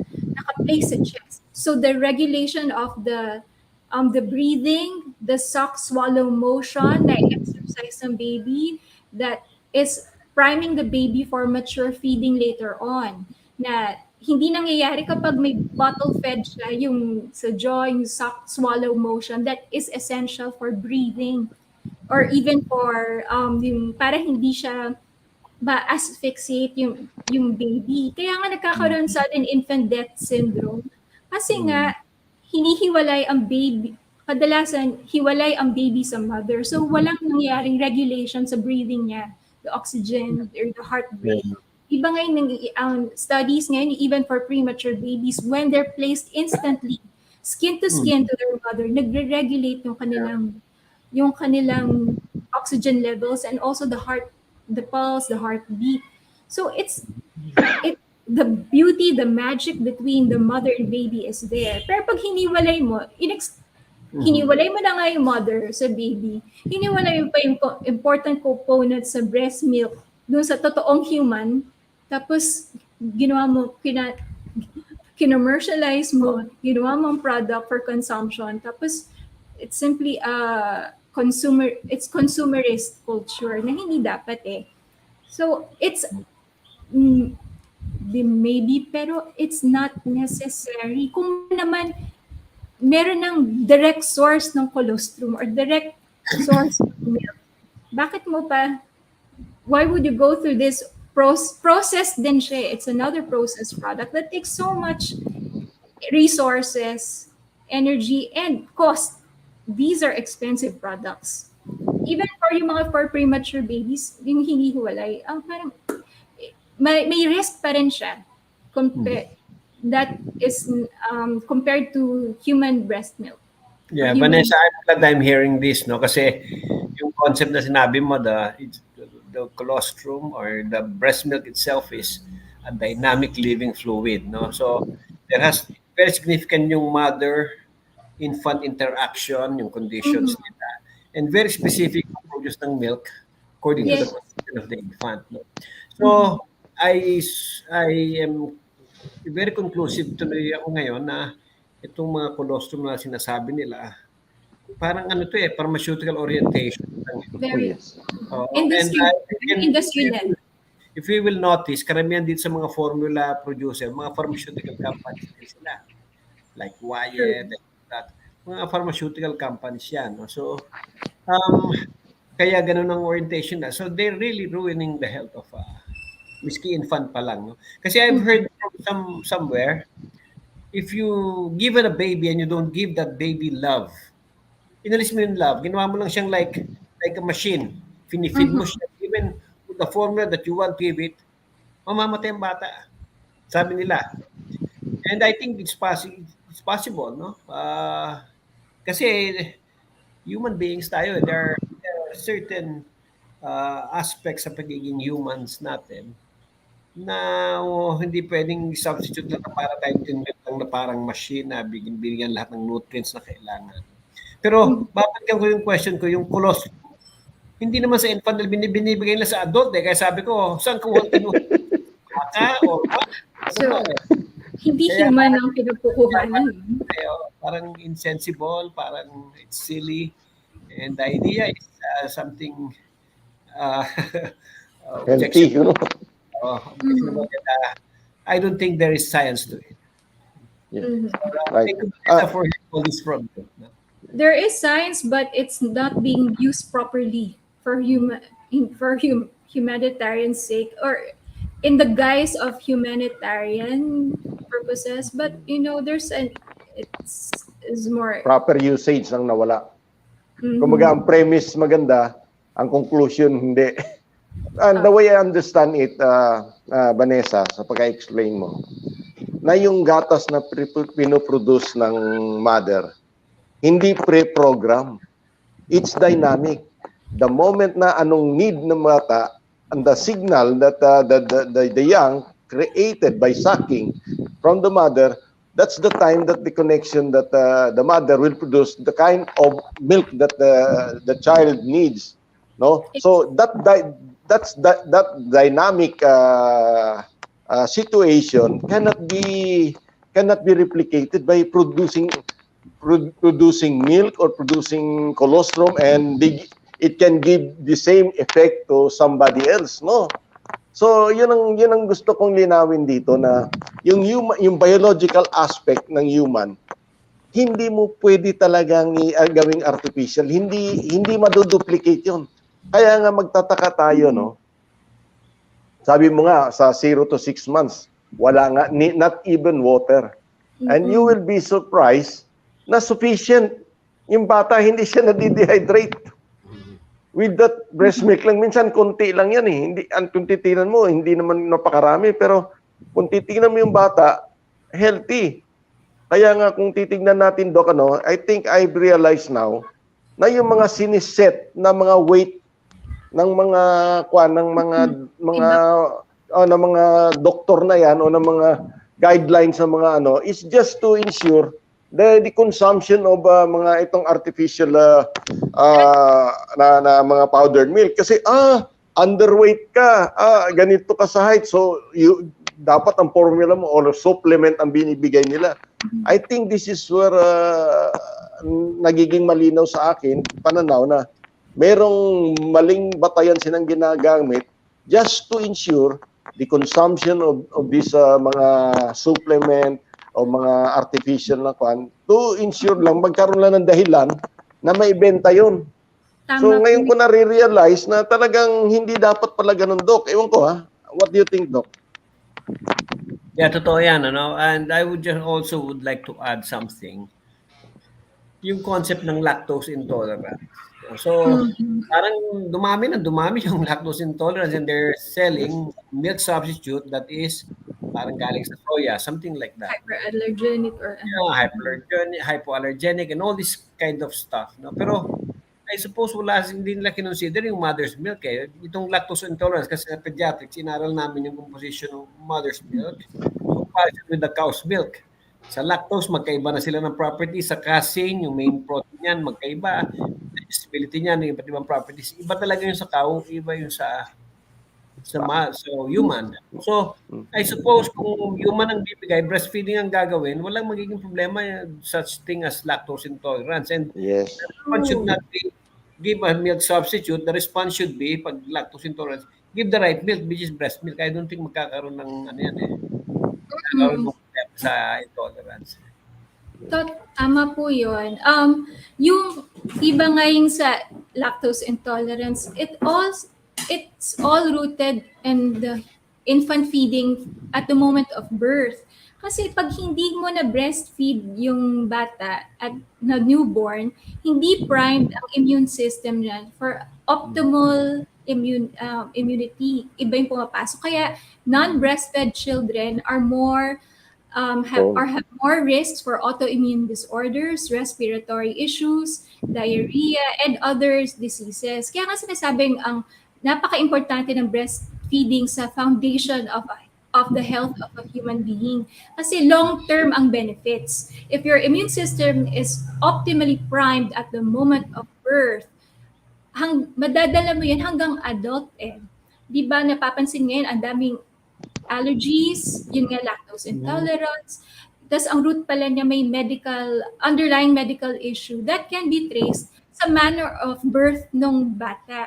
And most of the time, nakikita nila dun sa mga ito, either cesarean birth, non-breastfed, no skin-to-skin contact. They were separated at birth, and these are the children that have also been more prone to hospital-acquired infections. Kasi more likely, they were placed in a nursery, dun sila naka-acquire ng infection that all the more prevented the mother from breastfeeding kasi kailangan binigyan na kaagad ng substitute. So, start ka agad ng formula. And dahil nabigyan mo na ng formula at an infant stage, na-disrupt mo na yung natural gut microflora niya. Tapos yung intolerance nangyayari because you provided bovine milk na hindi naman talaga hindi siya really intended for consumption, lalo ng infants. Tama kayo, ibang protein structure ng kasi niya. Ilan ba ang tiyan ng Tito Hill? Animal science. Ilan ang tiyan ng cow? 4 compartment. Painaw ng mga baby ng formula, tulog agad kasi the body is taking so much energy to consume and process this bovine milk as opposed to breast milk na bioavailable siya and easily consumed and absorbed by the body. Ngayon, kapag yung later on consequences ng not breastfeeding, andito na yung risks na ang dami mong health issues pag tumanda ka na.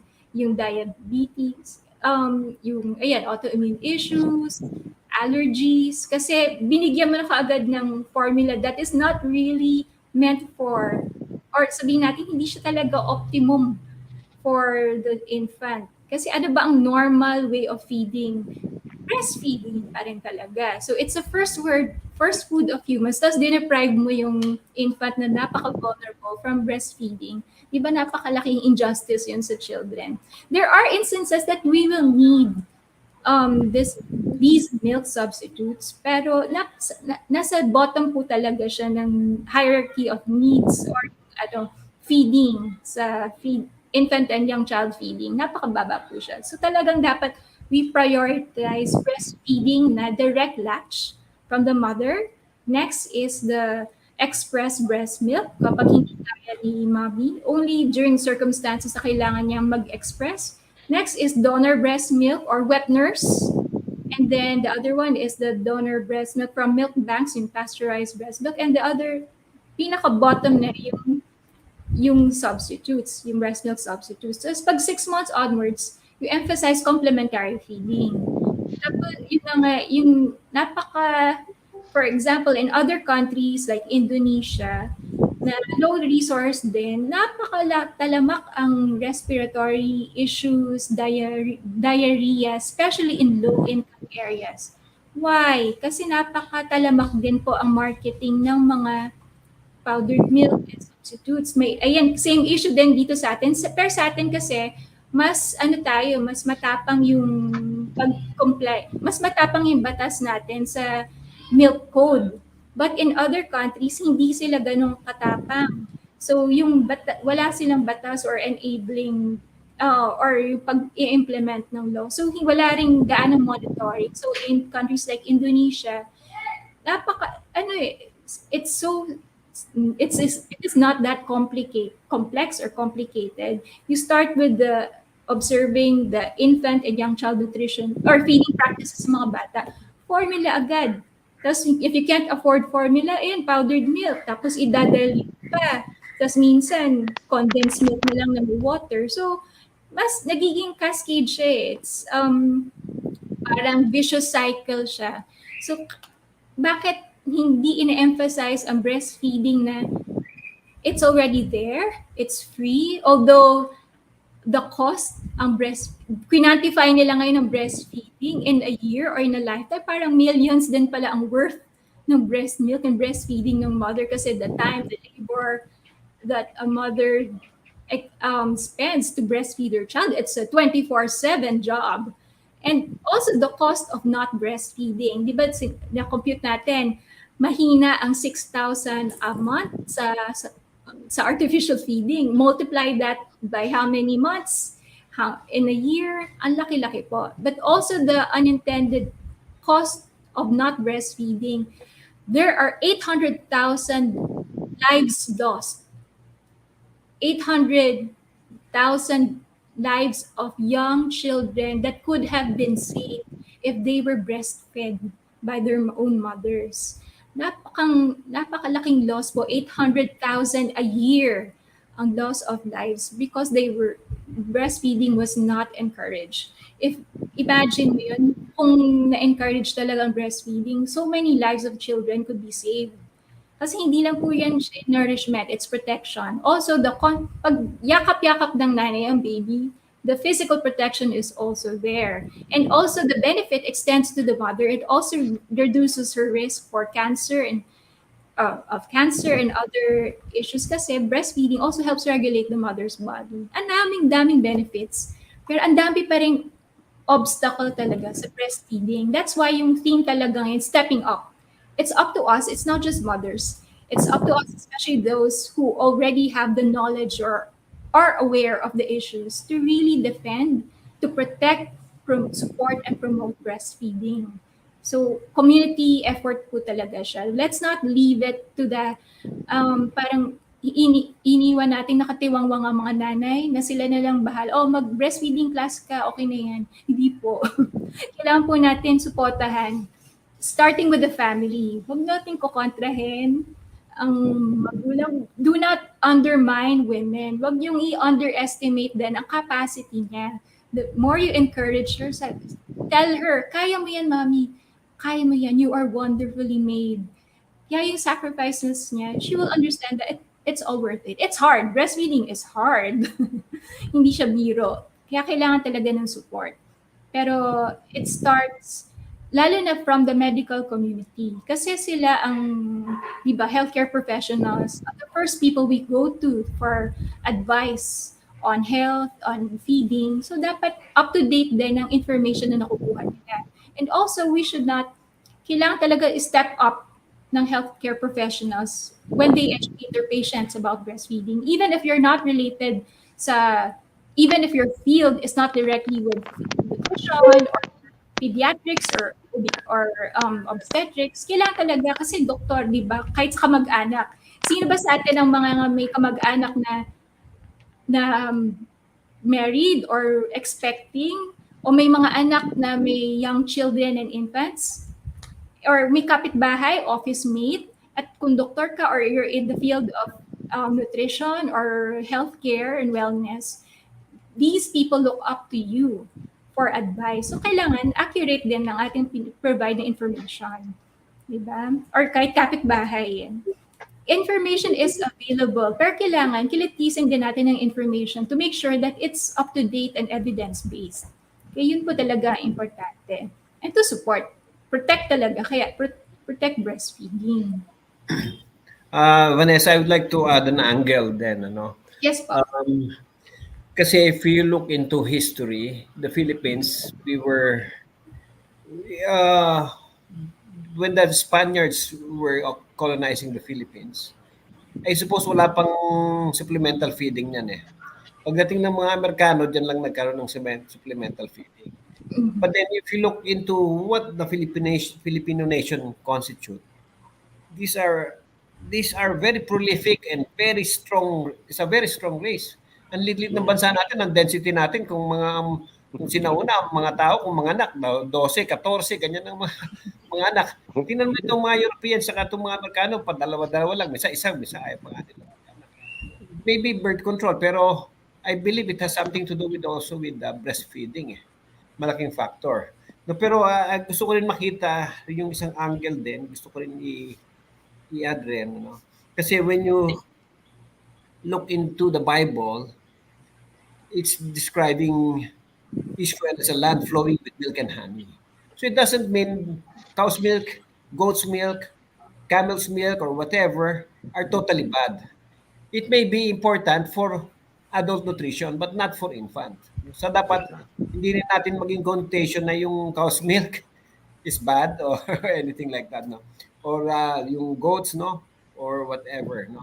These are very nutritious. This is a very nutritious food source, and complete rin siya sa maraming profile ng say proteins and the fat contents. Pero I think these are for adults, not for children or for especially infants. Like kung for adults or for pregnant women, it's maybe the best way we can do it is it's for beverage consumption. Ang nagiging mali lang pag nagiging sole source of nutrition siya. And if that sole source of nutrition is a commercial product that is being aggressively marketed, you know there is something going on. Kapag yun ang perception ng isang tao na kailangan niya ang product nito, just this product, in disregarding the other natural sources of nutrition na likas naman sa atin. Ayan, yung mga yan, yes, traditional sources yan, yung goat's milk, cow's milk, and even in countries na, though developing countries pa lang, it's still part of the tradition. But siguro yung kailangan nating bantayan ay yung mga commercial or industry-driven products. Because these are sinister way of marketing and pushing it. So it's reframing how we think our relationship with food, the natural sources of food, and breastfeeding as the first food of the human, yun ang foundation of health. Yeah, let me inject something rin, Vanessa, to taking this opportunity since we're discussing about milk. No, you know, there has been this hype on non-fat milk. Yeah. So what they did was they're getting milk from cows, from sheep, from goats, whatever source that. They take out the fats of that and then replace it with different fats. They fortified with the wrong fat and people are becoming they're not becoming healthy. No? Kasi when we look into the fatty acid components of this milk, it is so designed that it will complement the milk itself.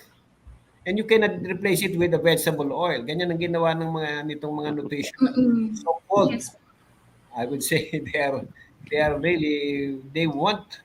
I think it's a conspiracy or is something na they want to make people really, Sick. the health people really become sick. So the milk that the adults should be taking, and I always tell that when I discuss, no, you better get the real fat of the milk. Yes. Get the butter, and the butter is really nutritious. No, these are all composed of basically itong mga saturated fatty acids, which are really good, and pati yung sa yung like butyric acid, it's only composed of C4, 4 carbon chain, and the propionic acid, no? Propionic acid. Propionic. The other what you call this medium chain triglycerides are also present in milk. So what was amiss, what was wrong, was when they remove all the fats from the milk and then replace it with the wrong fats and then give it to people. Then that's the time people become so sick. And also when they teach people better take the non-dairy or non-fat dairy, Yes. again mali. And then they're selling all this 3-in-1 coffee and all that. And if you look into what creamer they're using, it's non-dairy. Non-dairy. Mali na naman, Yes. no? Another Mas blunder. delikado pala yung substitute. Yeah. So, that's why I have always wanted, especially now that we just came from the pandemic, people have become aware that they need to face realities on what's really they should do, what really they should do about their health. So I'm saying, let's create a health revolution this time. And one of theirs there will be certainly will be the milk. What is the right milk? And now coming from Vanessa, and I'm really appreciate it so much. For infants, it has to be milk. Up to 2 years old, it has to be human milk. I mean, but 2 then years and beyond. for teenagers, for adults, then we can give Yeah. the other milk. No, I think it's just proper to do that. Tsaka Doc, ang isang Vanessa, remind mo dito, isang number one na cases yung obesity. Ang result ng mga gatas niyan, Doc, obesity. Yes. Yeah. True. There's so much sugar in the powdered milk. It's really meant to hook the child on consuming the milk.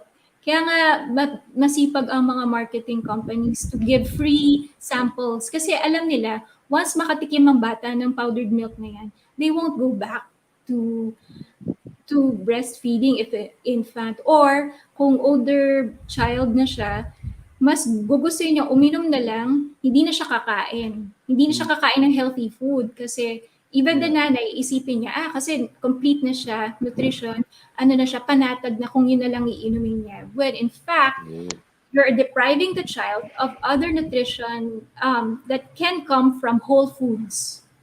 Whole natural foods that can be locally sourced and prepared with the family, buong pamilya pa ang magbe-benefit, not just the child. Yeah, let me interject another very important thing that just crop up. No, you were mentioning about sugar. Really, I will say it again and again. It's really bad, detrimental if you add sugar on milk and give it to children. And gaya na sinabi mo, ayaw na tuloy ng bata pag wala ng asukal. Yes. So, I think i-stress din natin yan, never add sugar to the milk. And the infant, kapag hindi niya natikman yung milk na may sugar, they enjoy the milk, no? And also I'm referring to children, older children, toddlers and teenagers and even adults who are taking milk. Kasi syempre yung breast milk, hindi mo na malalagyan ng sugar yan, and that's really confined to the infants hanggang 2 years old. Pero yung older children and the teenagers and the adults, magmi-milk yan, lalagyan ng sugar. Dapat alisin din natin yung concept na lalagyan ng sweetener yung milk. Kasi pag nasanay tayo dyan, hindi mo na ma-enjoy yan na walang sugar. Because Tama, Doc. with sugar, and they won't taste anymore without sugar. Hindi na nila they won't consume the milk without sugar pag start natin silang gawing Tama. addict sa sugar. Doc Alan, isipin din natin yung food that we are consuming, yung ultra-processed food can also be detrimental. Then si Tito Hill, maintindihan niya lalo na sa animal science, di ba? Yung how we are feeding our cattle or the livestock with too much antibiotics and feed na hindi na maganda yung product even or yung outcome. So there has to be a revolution again in how yung pati yung sa food How you- source natin, Diba? oo, sa hayop. Kasi kunwari sa ibang bansa, wala naman silang problem sa lactose intolerance, but they do consume bovine milk or yung mga ibang milk. But yung source kasi din and how it was processed, yung mga highly processed, and the product that is being consumed. So kung as close to natural or as close to nature, or kung ano, pwede mo naman kunan din sa mga halaman, sa mga gulay or fruits, vegetables, ganyan. So wag lang tayo aasa sa isang source ng ating nutrition. It should be varied. Ay, alam niyo naman po yan, di ba? The variety and diversity in what we consume is also important. Alam mo, Vanessa, yung nabanggit mo yan, guilty ako dyan eh. Kasi magaling ako na ahente. And I'm a very good proponent of mixing antibiotic sa feeds. So now I realize na ahente pa ako noon. Talaga napakagaling ko magbenta na nag-ano ako naku-convince ko yung mga feed meal, etc. na to use antibiotic sa feeds. So again, it affects even sa consumption ng tao. Guilty ako niyan. So, yun talaga, yun ang isa sa mga hindi dapat magandang practices sa mga feeds, sa mga hayop. Tsaka yung mga ano-anong growth promotant na binibigay, hormones. Hormones. So mapansin niyo yung manok ngayon, Doc, pati baboy. Lutuin mo yung native at lutuin mo yung mga nabibili mo sa palengke, yung mga contract growing. Kahit wala kang ilagay na tubig, lagay mo lang ng konting suka, lagay mo lang ng patis. Pagka-boil mo dyan, hindi mo malaman kung saan galing yung tubig eh. And that's because of hormone. Kasi yung hormone as growth promotant is to retain moisture in the body. So kaya ang mga manok, they are being paid for the weight. Kaya mga hormone ng growth promotant, kaya ang bilis eh. Dati, 60 days, naging 45, naging 30, now even 25 days. Na-attain nila yung body weight at malalaki pa. So, itong mga peke na itong mga pinoproduce na sa mga contract growing na mga pagkain natin, mga peke na talaga yan, hindi na yung total protein content yan. Karamihan diyan tubig at saka yung hormone which is source. Tama po yun. Kaya close to nature kasi it's God created universe and creation. It was good. Diba? Sinabi niya, it was good. But then later on, we did something else about it. So, Tama. talagang Be conscious din sa ating choices. And lalo kayong mga professional sa inyo tumitingin ang ating mga kababayan for advice. So dapat tama diba rin po. Hindi naman po siya nangyayari overnight na changes na we have to accept that the change won't happen overnight.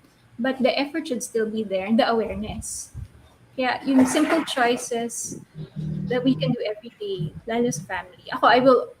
Going back to infant and young child feeding, you as parents or grandparents are very crucial in influencing what your child or your apo will eat or consume. So be as the wise men or wise women in the family, maganda din dapat na tama yung information that you're giving your children. Lalo sa mga apo niya. yeah. Okay. So thank you very much, Vanessa, what you have shared with us. And last time and this time are really eye-openers. And really, we are filled with so much knowledge how important the breast milk is for the infants, 0 to 24 months. And dapat talaga gawing rule yan na this infant should not be fed any other kind of milk except human breast milk. Mhm. That is right. Thank you Dapat for inviting me again for the part 2. Thank you, but we really appreciate it kasi the harvest is plenty, but the workers are few. We need more champions to support women and children for the optimum infant and young child feeding practices. okay, thank you po. Yes. Maraming Thank salamat. you. Parang may Mga kasunod pa tayo na mayroon pang nabanggit kayo na sa susunod mayroon pa tayong tatalakayin mga ano nga po 'yun para sa kaalaman ng nakikinig at nanonood sa atin. Pwede rin po, pwede din sa complementary feeding on children. Pero ang pwede nang pag-usapan, ang least na pinag-uusapan din ay yung preparation on childbirth. Isa pong napaka-importante siyang topic na hindi natin nabibigyan ng importansya or priority because the crucial moment of labor, delivery, and care post-delivery is so important. And it's another topic na kailangan din natin Yeah. pag-usapan. And it's best done with an expert also who has been in the field and on the ground. So I hope we could be able to invite one of those experts or practitioners who really know what's going on in the ground and best practices to be shared. Yeah, Okay, pwede. thank you.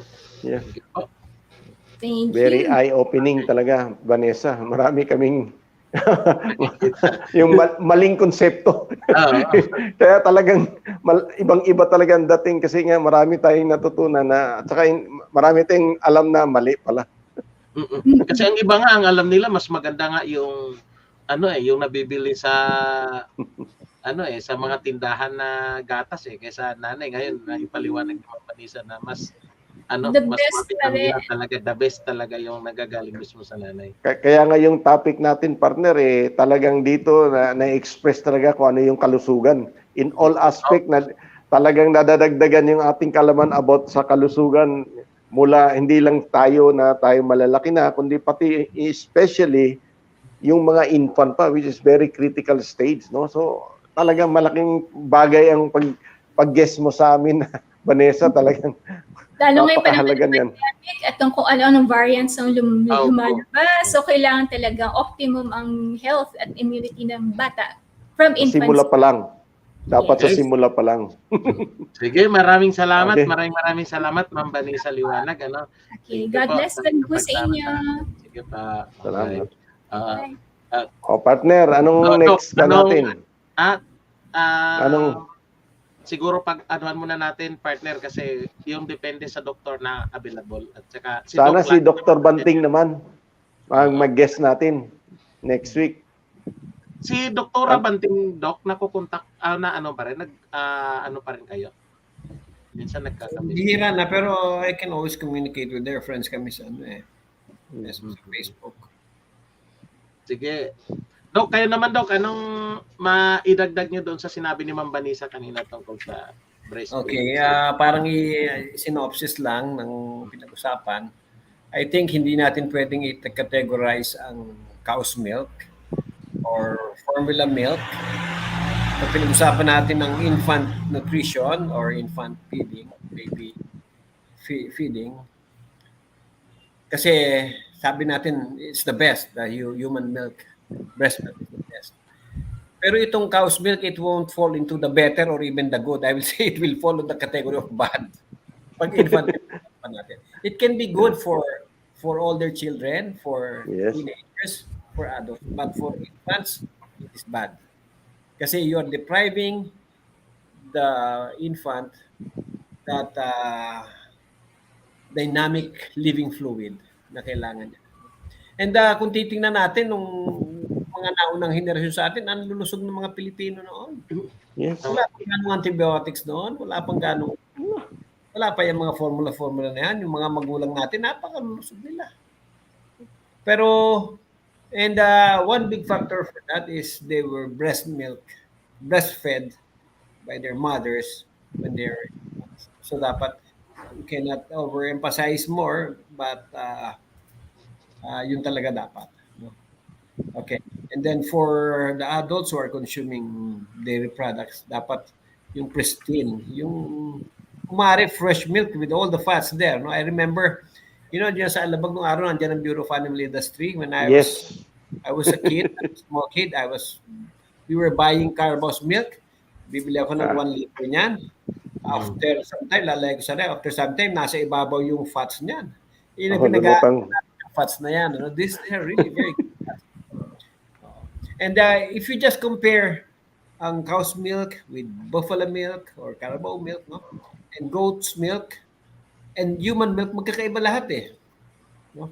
Of course, next to human milk is the goat's milk. Incontestable yan. Then, mas madali siyang i-digest, parang human milk din ang digestibility niyan. And then later on, mas tapos niyan yung carabao then the cow. Tama. So, it's good we have all this knowledge coming from our invited speakers sa breastfeeding. And they were really given all the important information, even the legal aspect of it, yung birth plan. We should have a birth plan.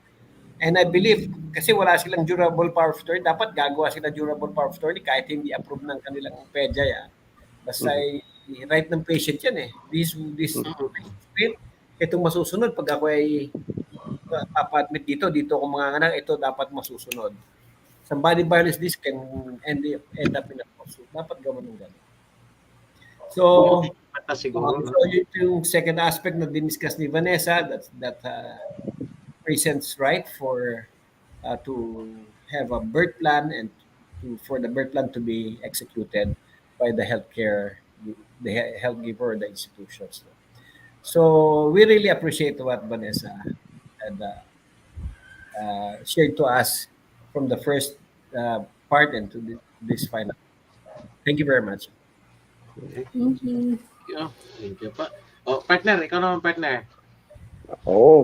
Talagang nakakagulat yung mga sinabi niya, no? Very, very eye-opening at saka yung mga maraming conception na ngayon natin na-realize na na-experience din ng anak ko. So talagang ngayon kung tutusin, alam na natin ngayon kung paano talaga haharapin yung mga ganong issue. At saka ngayong panahon na may mga pandemya na etc., very critical talaga itong breastfeeding na ito. Tamang-tama talaga na pumasok ito na nakadagdag ng kaalaman para sa ikalulusog ng ating bayan. Kaya magpapasalamat tayo kay Vanessa na yung mga tagapakinig natin ay talagang marami natutunan tayo dito na kung saan para umunlad ang pa natin. Kaya dito lang po sa Radio Kalusugan ninyo malalaman kung ano yung mga tamang pangkalusugan na matutunan ninyo sa ikabubuti ng ating bayan. Partner. Oo. Kaya nga siguro Doc maganda yan kapag mayroong isang grupo na mag-sponsor sa kanila na yung magkakaroon ng DPA para siguro sa mga nanay na nanganganak siguro kasi hangga't wala nga sabi nga ni Ma'am Vanessa, wala pa talaga silang solidong grupo para doon. Mayroon mang Republic Act. Walang Republic Act Meron. Presidential degree. Di presidential degree lang. Ma'am Vanessa, tama ba? Executive order. Executive order. Pero wala pa talaga, hindi pa talaga 'yon pwede may breastfeeding, rooming in, expanded breastfeeding and rooming in Act po tayo, Republic Act po siya. So batas po siya Republic Act na pala. Dapat lang ang kailangan lang talaga yung ma-implement at saka yung magkakaroon ng isang nanay siguro na buntis na gusto na magkakaroon ng sabi ni Doc ng durable power of attorney kasi mahalaga yun mabaliwala kasi yung pagsisigaw mo kasi kung mga anak ka siyempre nahihirapan ka pagkagising mo wala na yung anak lalo na ngayon sa panahon ng pandemic bawal ang bantay kaya hindi talaga siya kumbaga parang hindi mababantayan yung nanay noong tatay. Hindi tulad dati na pwedeng magbantay isa, salitan. Ngayon hindi Ewan ko lang sa ibang lugar. Sa batas, sa expanded rooming in policy, may right po ang birthing mother to a companion of choice to support her during labor and delivery. So may right po siya na hindi natin na-emphasize at hindi alam na batas po siya. Ang problema nga kasi nasa sapawan noong pandemic. Ng policy. na baliwala lahat yun na parang pupus natin lahat ng batas noon kasi halos lahat ng pasyente walang bantay pwedeng gawin ng ospital dahil sa pandemic time. Sadly. Nasa tayo. Dok, anong masasabi? Sige, Ma'am Vanessa, tuloy mo. Tama po yun. Kailangan po natin di ba sinasabi nga, you exert your right. You have to really stand up for your right kasi may batas eh. So, even if the facility has their own administrative policies, but it's more of administrative driven. But if you know the law and you are aware of it, you can fight for your right. So, kailangan lang natin advocate talaga itong mga patients because patient rights din po siya. Okay, thank you. Doc, anong maano mo, Doc? Huling natin, nasa oras na po tayo. Yeah, nasabi ko na kanina, so I have no further thing to add. Okay, thank you. Partner, Partner. Kalikasan. Kalusugan sa susunod na Merkulis ulit. Bye-bye. Maraming salamat. Bye-bye. Thank you. God bless po. God bless. Ingat.